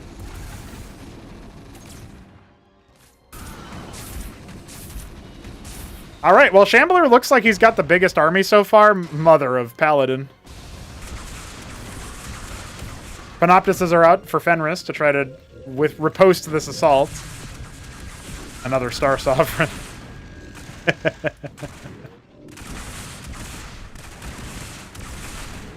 Fenris might not know that the Bulwark doesn't stack. He's made a lot of them in a lot of his FFAs.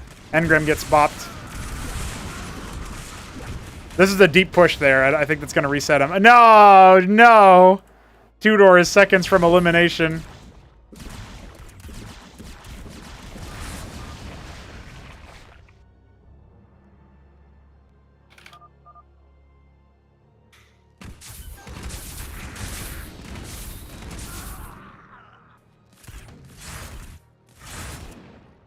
Well, that force is going to come for Shambler from the south. His army will rotate over.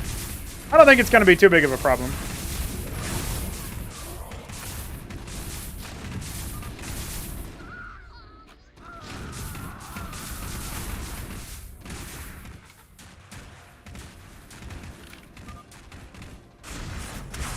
Fenris is going to go ahead and deliver a counterpunch, but there's 2 Monuments of Sin.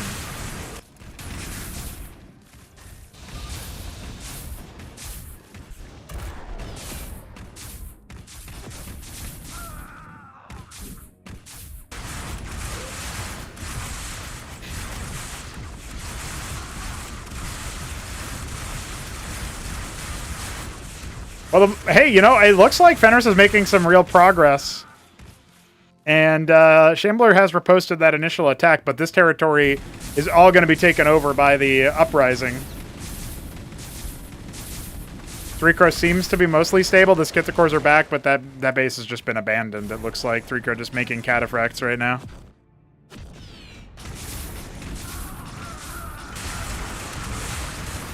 Fenris falls back to accept the incoming attack. Looks like most of his army will be reduced to just Panoptus Amaranth. Oh, a Star Sovereign's finish! Oh, that's brutal. And you know, the Caddis can't actually attack that until the Grief of All Gods structure is destroyed there. Monument Sin finally going down. That's good. The Hierophant helps out there quite a bit. Fenris is pretty judicious here. He's not going to help his ally, his opponent here in the Shambler take down the neutral hostiles. He's going to let him deal with that as he attempts to sweep it. The Paladins have been a real thorn in Three Crow's sides here. More Katas being deployed to the front lines. Oh, he's going to lose one. Ooh. He could have killed that Cataphract, or that Paladin, before he'd actually finished the job there, but looks like Shambler's doing what Three Crow's trying to do. 4, he says. No. 3.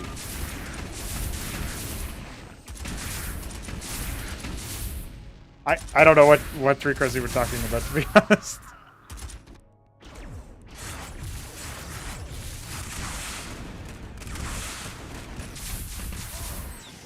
Well, he's trying to set himself up for success, but now there's a Phalanx in his base.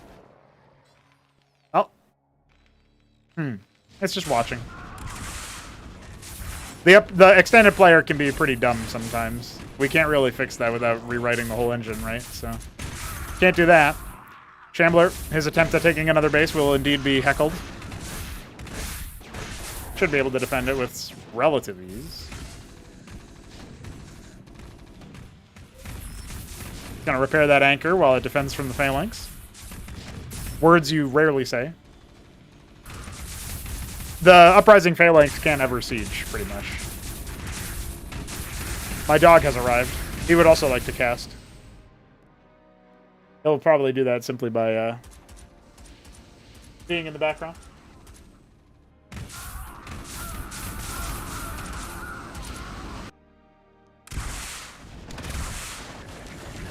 The Skithicors continue to heckle Three Crow. What can he possibly do? No, the Amaranth. No, the Star Sovereign. I think that's GG for Three Crow.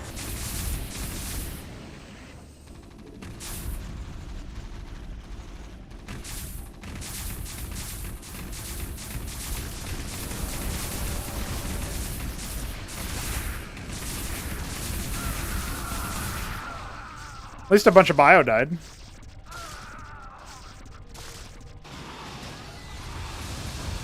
Muta Paladin, that's an interesting comp. Not very synergistic. The Paladin would kill a lot of the Mutas. Ooh, just like that. Katas would do the same, though. Let's be real.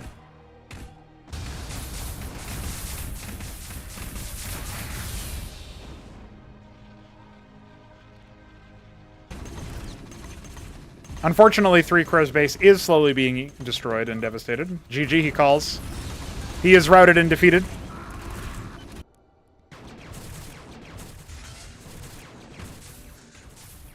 It's now a battle of survival. Can Fenris fend off all enemy attacks?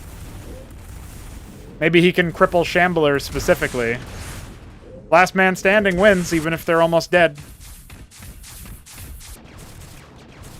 And Shambler is having a hard time actually securing the bottom, so...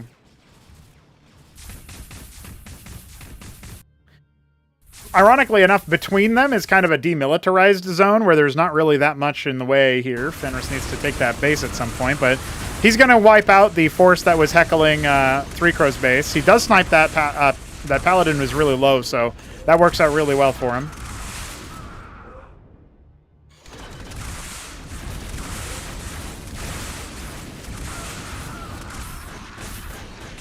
Shambler trying to take some stabs down to the south, but he will just be run through. His Katas are in good positions here. Oh man, he killed a lot of mutas, but he did lose a ton of ministries there, so... Or he lost that ministry, I should say. Fenris can't really take his eye off the ball. His air force is starting to dwindle. The Star Sovereign makes itself known. At least it's not attacking the air force directly, so there's that. Paladins, though, they're going to do a lot of splash damage. Fenris only now realizing, oh yeah, I was in the middle of fighting.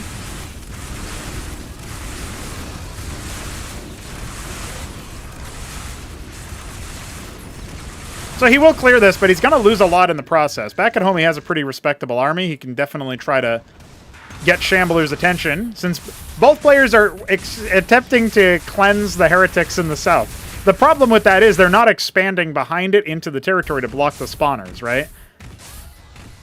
The western flank seems to be being pushed back.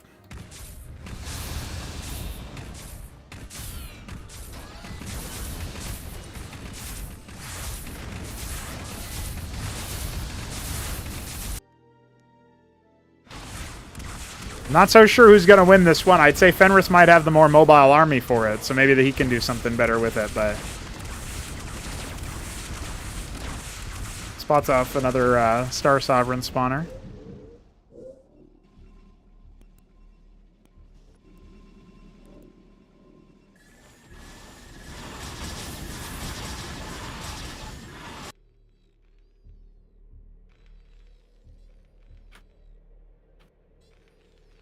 I want to see if maybe... I don't think Fenris still has all his camera here this whole time, and is lacking in his expansion timing, so... I'm going to go ahead and assume that it's a little bit different.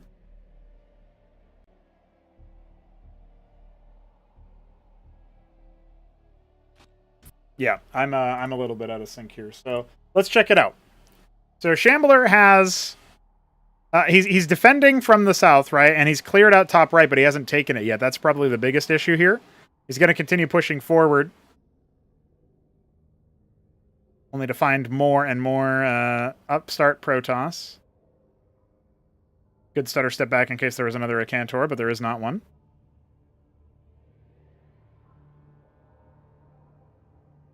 Puts everything into one control group. He's going to continue pressing into the enemy.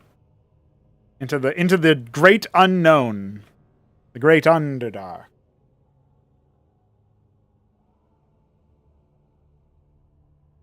I thought some of those forces were actually going to be Fenris's, but instead they are continued uprising. He's on the doorstep. Right now he's still trying to press towards the south. I don't know if he knows where the enemy actually is. He hasn't really scouted any of the other spawns, so for all he knows, bottom left is where the last remaining player is. There's some Gazithalors there. That's going to be dangerous for his cataphracts to deal with.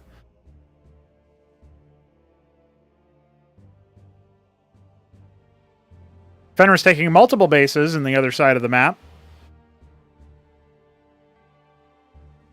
There's a big concentration of uprising forces, but slowly the cataphract ball is starting to punch on through.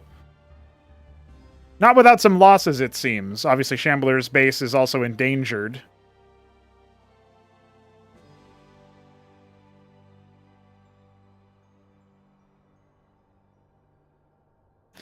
More spawns coming into the south. That's going to have to be managed if Shambler wants to continue his dominion. But he hasn't expanded. That's the thing. He really needs to take more bases, not just for his income, but to stop the spawners from appearing in the top right.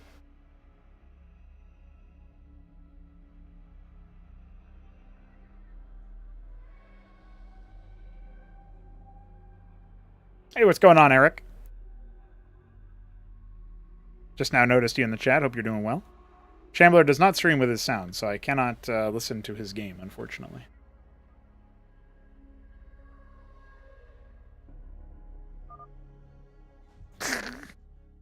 Shambler scouts 2 out of the 3 possible locations where Fenris could be, and then says, where the fuck is he?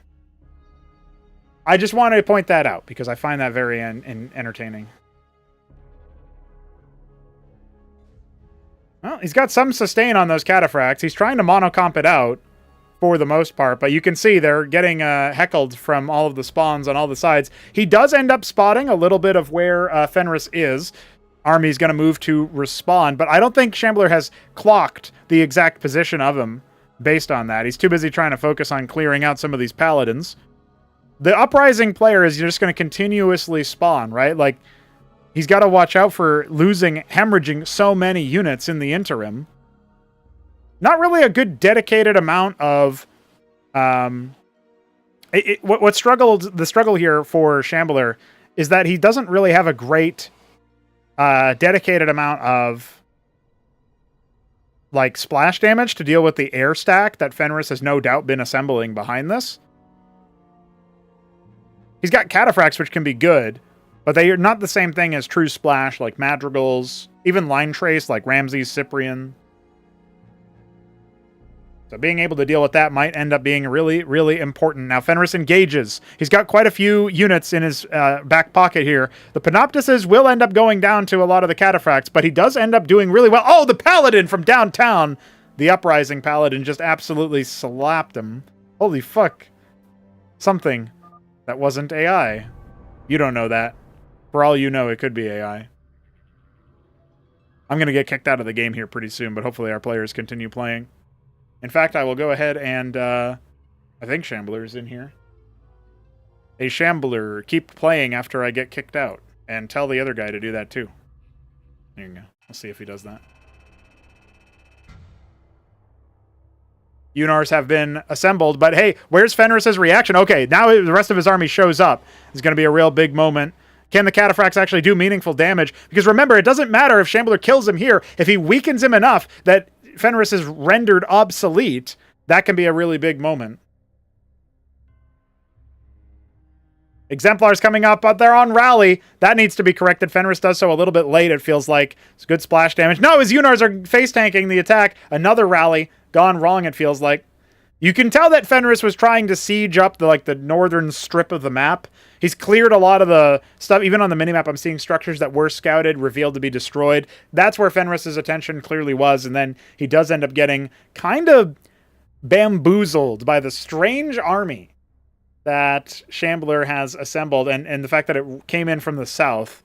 So the laser walkers are going to continue making their presence known. Would behoove Shambler to probably more deliberately attempt to defend himself, but he's just hoping that he cracks Fenris's position long enough or heavily enough that he can win in the long run. If Fenris collapses to the incoming Uprising waves, then Shambler will be in a better position to deal with that. But remember, Shambler's position is not absolute. As the Uprising comes in to try to assist him in taking down some of this critical infrastructure, Shambler is being besieged back at home. His money is not great. His bases are depleted. He's only on 2 bases so far, never got a third up. And look at that. His cataphracts are being routed by Gazithalors. He's going to need to concentrate his forces and hope that he can stem the tide, stem the bleeding. Unitary Unions in the top left, constantly producing Unars, constantly producing artillery. Vibrance is also a good choice here. The last stand of Fenris may end up being in the top left, but hey, there's still a concentration of forces out here at 12 o'clock. Shambler realizes he needs to rally back. That one Gazithalor never really got routed. I agree, Eric. Red does need more bases. Hey, what's up, YT Scene?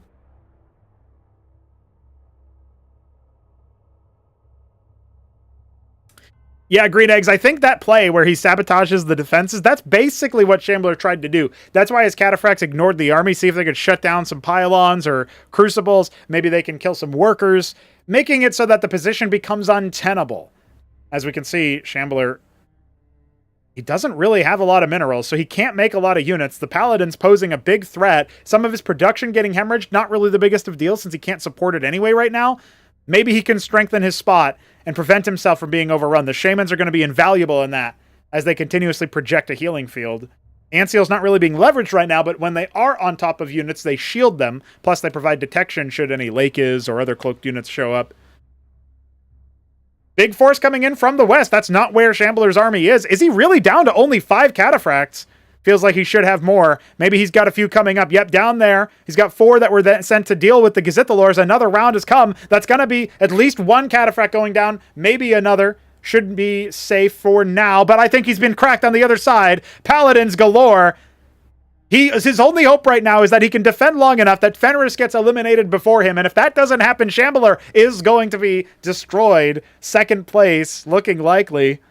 Maybe Fenris will simply outlast him. Did he overextend too much? There's so many Paladins down south. Okay, at the very least, his Anseals are protecting this one Sentinel. You can see Shambler, maybe a little bit of frustration in his sluggish mouse movements, not really working too well as he's trying to figure out how he can possibly withstand this. He might have done enough. Another wave comes in, but it's just simulacrums. Those can be dealt with ease. Sending his Masons back over, doing what he can. Okay, looks like maybe he's dealt with a stack of mutas. A couple of Sims are trying to deal with his Anseals. Probably not going to happen. Gorgocor's flying in, but they're just going to be eliminated. His mantles are still intact, right? 3 of them are in safe spaces. 1 of them not so much. He's going for a starport, wants the commandment add-on almost certainly. If he gets an Azazel out, he can basically extend the lifespan of his army for a very long amount of time. He'll go for the facade. Not necessarily a terrible idea, but he does need something with artillery behind it. I'd love some phalanxes, maybe sentinels. Cataphracts can do it, but you're a little bit worried about them. Their range is not the same as those other units. So he's got Cataphracts down here in the bottom right. Those are those laser walkers, doing a good job of riposting the air attacks coming in from the bottom. That's where the Gazithalors, the Mutalisks, those are coming in force. The Paladins now in crazy number. There's at least 2, maybe 3 Iron Foundries pumping those out. So the waves are getting more and more serious. Look at the west on the mini-map. That's coming in with some infantry. I think the Cataphracts are basically done, and that's it. GG. Well, no GG is called, and that's a wrap. Shambler can't handle it. Fenris ends up scoring the dub. That's what we like to see. Just some frenetic defense action. So very cool. Very, very epic. I think we'll do one more like that just to see what ends up happening. See if we can get 4 people together on this map. It's a little bit more spacious, which could be a problem, actually. Might not be a good thing.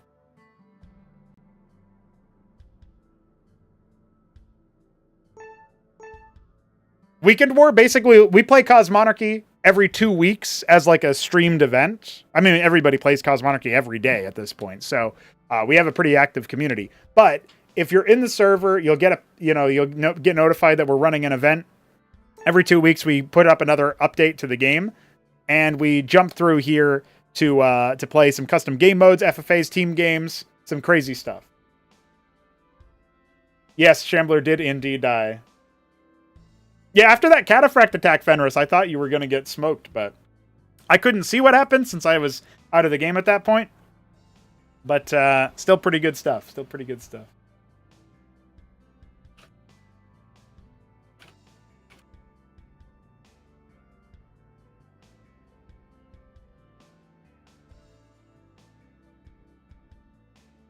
Cosmic Blood Uprising? Ben, there's no room. They wouldn't spawn. You'd basically be playing competitive.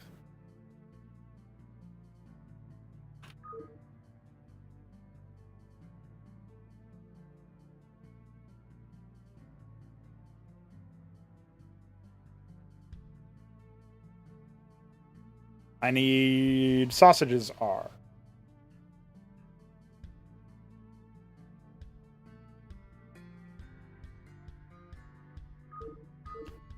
That might be true, Ben, if the players end up being bad and not actually taking over the territory that they clear, but I'm not so sure. Not so sure. Somebody can send me a replay where it's epic, and I will be I'll be happy. Apparently I have to fix these maps so that the 4th player gives me vision. Shut up, sausage. Do it.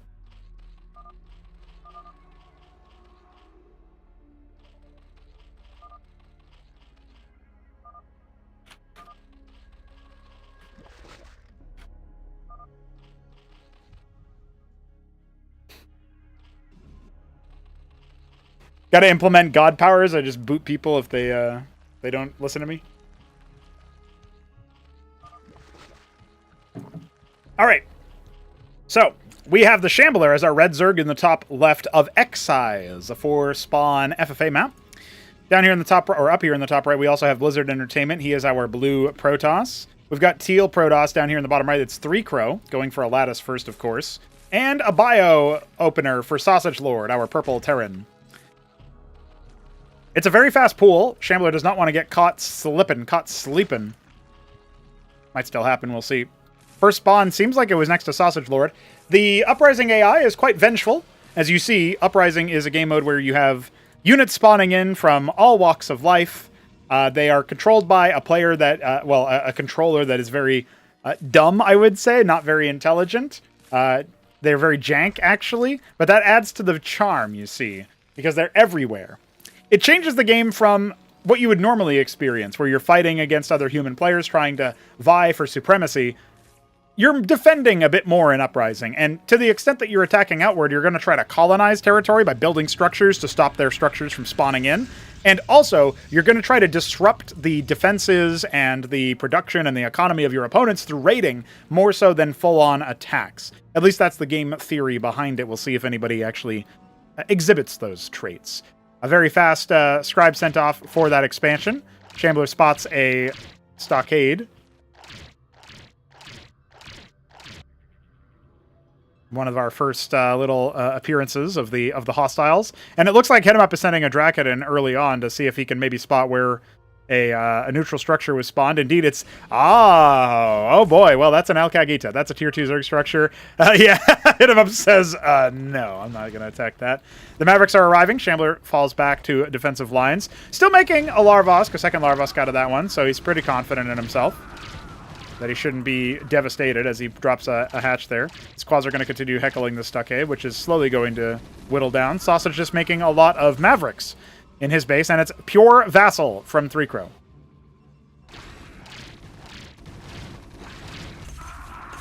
I know they don't look like much right now, but they didn't look like much at the beginning of the last game either, and the Uprising almost won everybody. Almost destroyed everybody.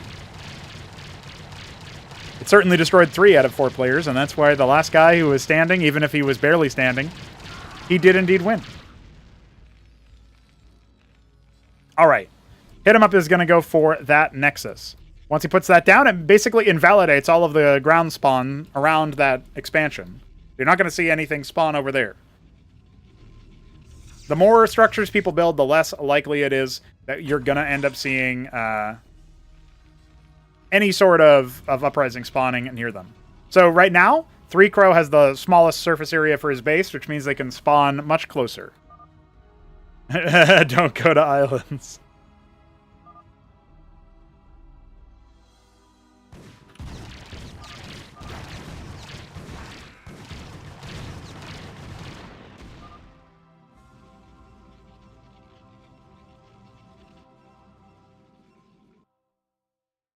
You just got to clean up after yourself after, you know what I mean? The islands in this one are pretty small. You got this base here, this base here. You know, you put like 3 structures down, you're not going to see any spawns on that side. The air units might, however, so you got to watch out for that. Diving on the Sims. Just some good old-fashioned player versus AI action right now on all fronts. The Vassals have come in to try to do some damage. Got 15 of the bad puppies. 3 Crow definitely doing his best to heckle and annihilate Head'em Up. He might actually be able to make it happen here, too. He's just kind of focusing down workers, though. He's left with 10 vassals left to his name. He's got 1,000 minerals, and he's got nothing to defend himself from the AI waves. So, the Kagralisks are killing him. Ooh, bopped.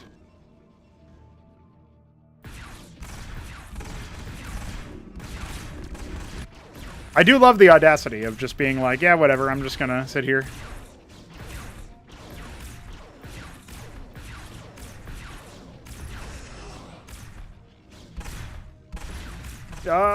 It's dead. The lattice goes down. So Sausage Lord is busy trying to clear out the Ramsey spawner down here. He'll do so at some cost. But Shambler might end up stabbing up here. I don't think his army can actually beat what Sausage has, though, especially if a stim comes out. I think we're all good. Hit him up reduced to 25 workers. That's still more than what 3Crow has on one base. Definitely the most all-in player, you could say. Zets do try the ramp, but they get stuffed immediately. Shambler withdraws. Harakas have arrived. I don't want to actually fatigue you. Because if you die, no one watches that corner.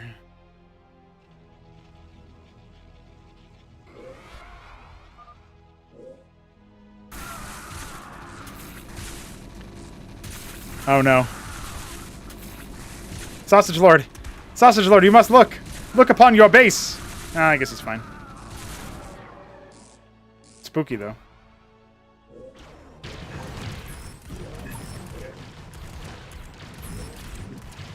I love it. The Cantor as well, even better. A lot of dead Zerg units. A little bit of economic disruption. Shambler's holding on just fine though.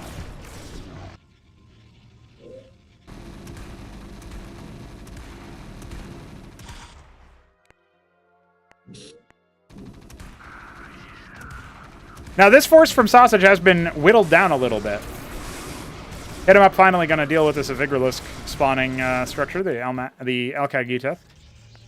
21 vassals have arrived. Is there any defense? The answer is no. Now, vassals suck versus structures, but they should still be able to clear everything here.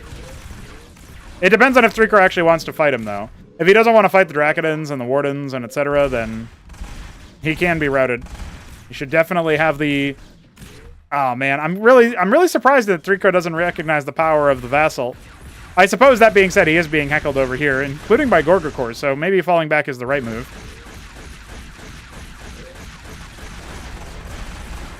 Saves that Warden. Loses another Lattice. Perhaps no surprises there. Ministry almost goes down before it can be finished. Nathrakor is now heckling stuff. They're going after Larva and just kind of bouncing around. They can't decide what they want to do.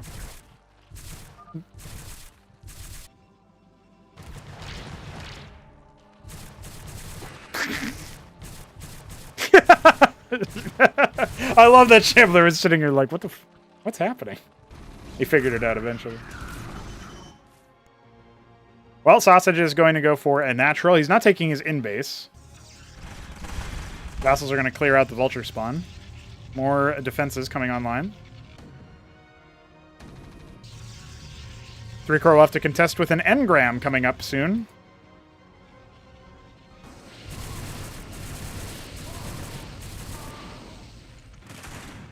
Oh no, a Heracles. That's splash damage. Not that much splash damage, mind you, but, you know. Okay. Now they're free to bounce. So this is kind of the weakness of doing what 3Crow is doing, where he's just kind of trying to raid. On the one hand, it's really good for dealing with what is... what you know, his opponent is doing. Kind of weakening his opponent a little bit. Allowing the AI waves to perhaps whittle him down. But on the other hand, he's always kind of tethered to this area. He can't really do too much. The Engram's going to finish warping in just in time for the vassals to get shellacked by them. He's going to go ahead and just tank it.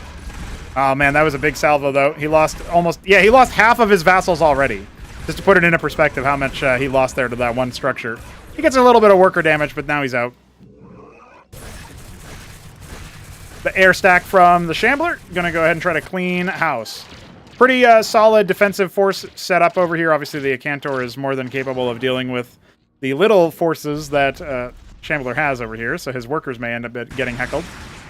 And now some of the Tier 2 and Protoss as well is going to be deployed for the Uprising player in the south. So Sausage Lord kind of has his hands full. He's going to go ahead and try to defend his natural at the same time. Gazethalors have arrived. Well, When the AI pilots them that way, they're obviously not very good. But, you know, sometimes they just want to get really up close, thus reducing all of their damage. Muta's heckling. Gorgs. Gorg AI targets works with Gorgs. Yes.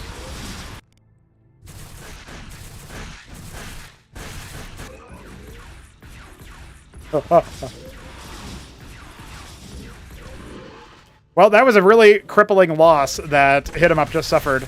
I've never seen Shambler have this many more workers than Hit 'em Up in a game. You know it's Weekendwar when that happens. Sausage Lord is actually being forced to withdraw his army, having a little bit too much fun smashing stuff across the map. Vassals continuing to heckle things. They did a little bit of worker damage, but that engram once again popped off. And it looks like the pure vassal play here is not necessarily going to work out. Because the lords have no air attack, so they are destined for death. Oh. See ya.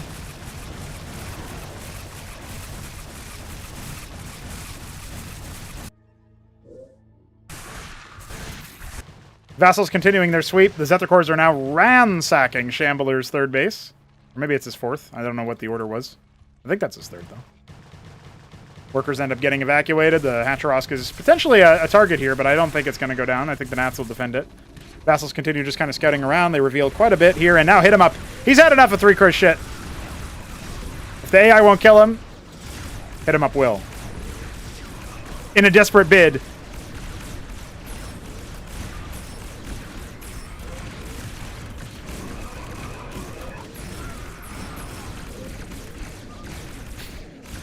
Three-crow frequently gets tilted by worker count after harassing workers, but he rarely does as much damage as he actually thinks, which is one of the reasons why his strategy is not necessarily so good. On Uprising, it can be uniquely powerful, but again, the follow-up needs to be a little bit better.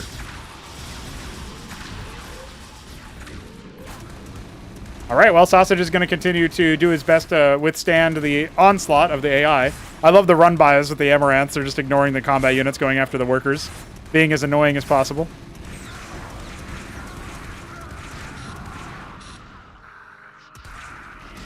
Well, GG is called.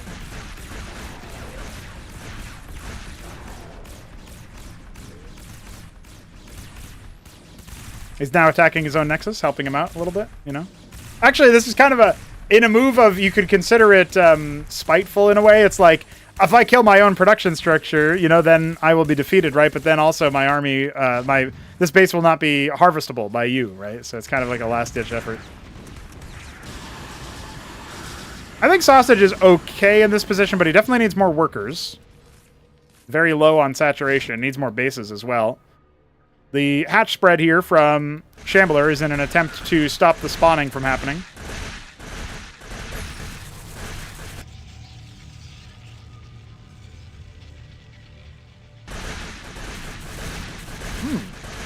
No Star Sovereign from that group. Oh, never mind. I spoke too soon.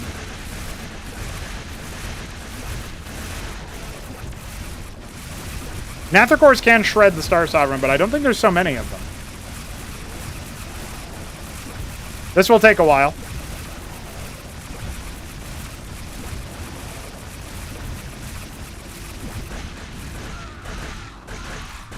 It's finally destroyed.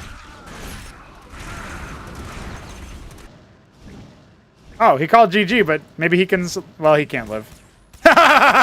He's like, fuck it. He could actually lure the Gezzies back into the Nexus, but that's a wrap for 3-crow. He's out.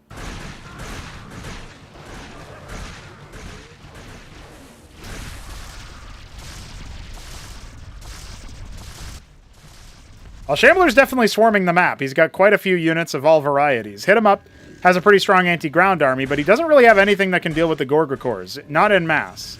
Now he's going into unitary unions. Maybe he can do something of the sort, but it's feeling like Hit 'em Up is going to go up against his nemesis here. If you can call Shambler his nemesis. Can I do that? You guys think so?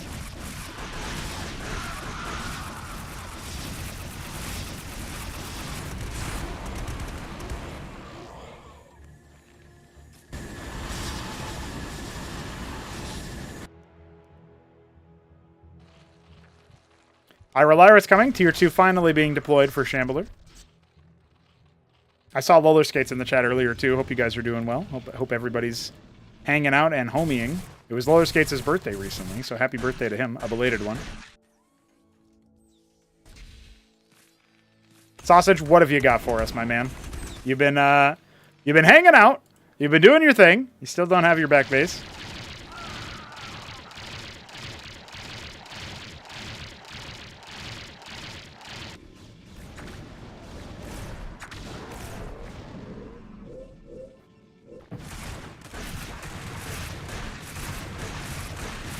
This is silly. This is epic. Vibrances have been deployed. I don't think that Hit 'em Up can really defend all the Gorgs here, but maybe. Maybe I'll be proven wrong. The Kagralisk's kind of pushing him back a little bit.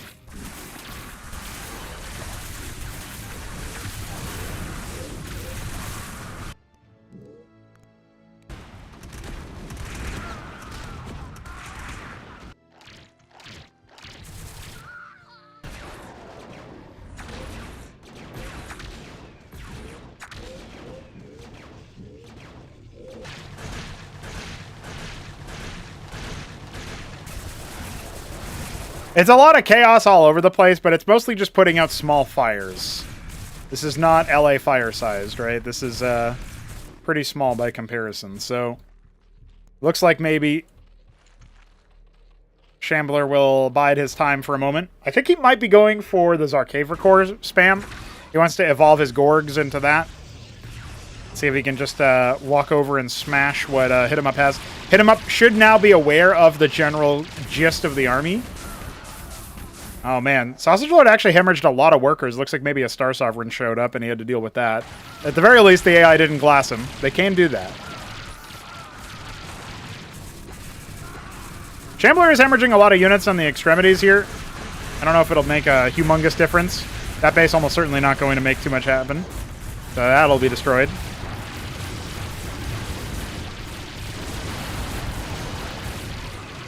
I don't know, with the Asilians and the Acantors here, I really don't see anything like this happening in favor of Shambler. His army just won't really be able to break through. He's going to now dive bomb onto the expansion. And hey, some of the AI air units actually helping him out there. This might force Hit 'em Up into a very uncompromising position. He's going to try to evacuate his scribes, but the Gorger cores make short work of them anyway.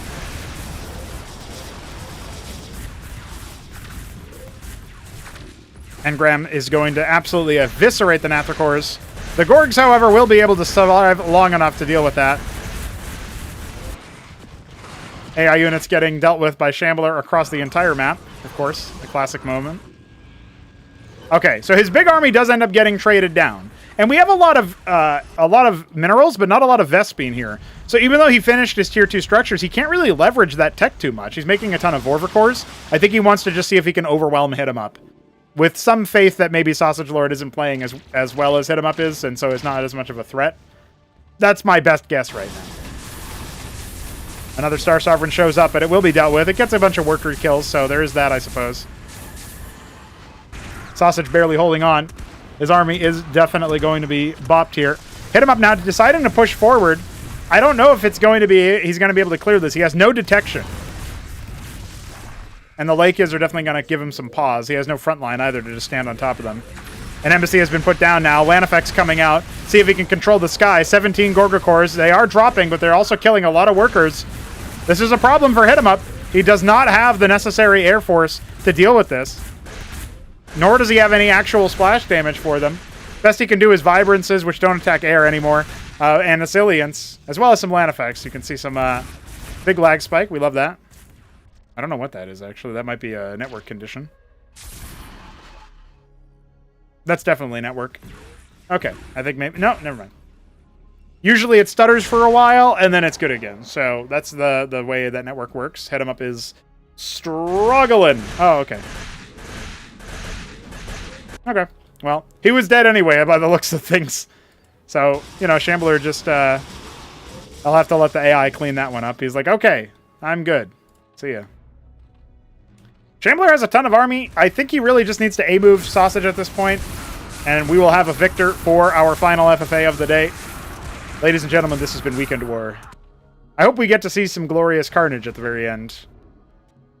At some point, Shambler will realize that he needs to be sending his army at a different location.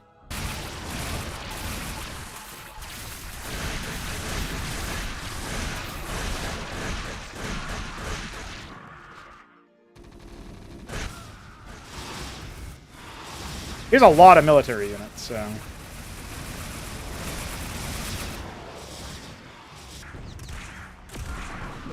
Almost got that spawner for the Star Sovereign, but not quite. Monument of Sin still stands. Shambler will probably finish it off for him, and then finish Sausage Lord off for the AI. Dude, he's got so many units he doesn't even know what to do with.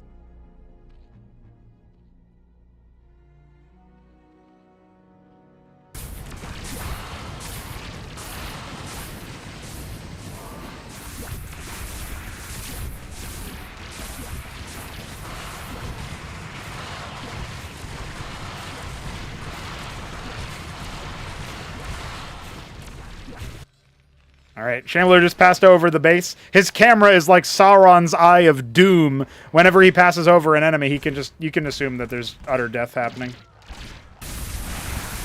Or impending.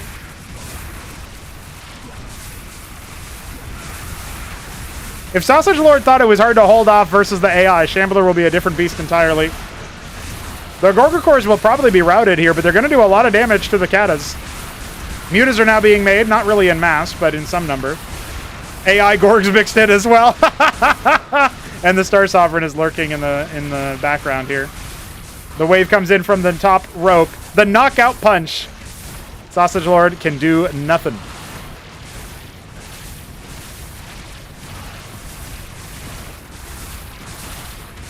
It's going to be a bloody massacre here to close us off, as this ramp is going to be the site of many dead Zerg.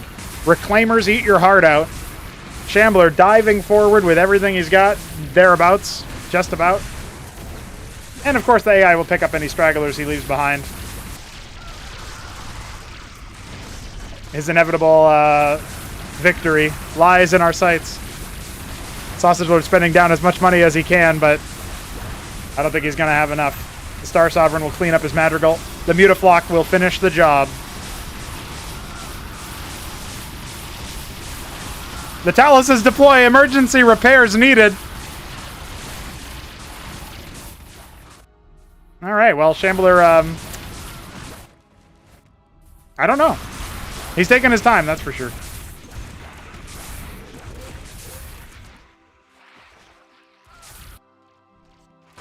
He never did get any tier 2 units, right? The Muta is the only tier 2 unit he's made so far.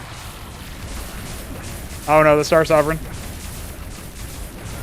Well, it will go down to the Katas. If it didn't, it would. If it moved like a little bit to the left for any reason, it would have just glassed everything here, and that would have been a brilliant send-off. Quaz killing Phalanx will always remind me of when I played Top Ramen that one game. That was very fun. The trick shot Gezzies are going to finish the job here. Yeah, that's it. GG. Shambler is victorious. Well, that's going to be a wrap for this week's Weekend War. We had some fun games. We had some silly games. We definitely had some absolute goofiness. So I will see you guys pretty soon when we inevitably have another one of these. I also can tell you guys that Acropolis number 3 will be announced, the qualifier dates revealed, and, well, the next patch is going to be the Acropolis 3 patch. So if you're interested in participating, or if you want to indirectly contribute to Acropolis number 3 by way of playing in pre-release and giving your thoughts on the game state, mostly targeting fun more than balance, but you know, balance is also important. Definitely be sure to be active in the lead up to that announcement in that tournament. We will be doing a lot of gaming, having a lot of good times, and of course more details will be announced shortly. I might be able to even announce it as early as tomorrow. We will see. Until then, GG's. And thanks for playing, everybody. Peace.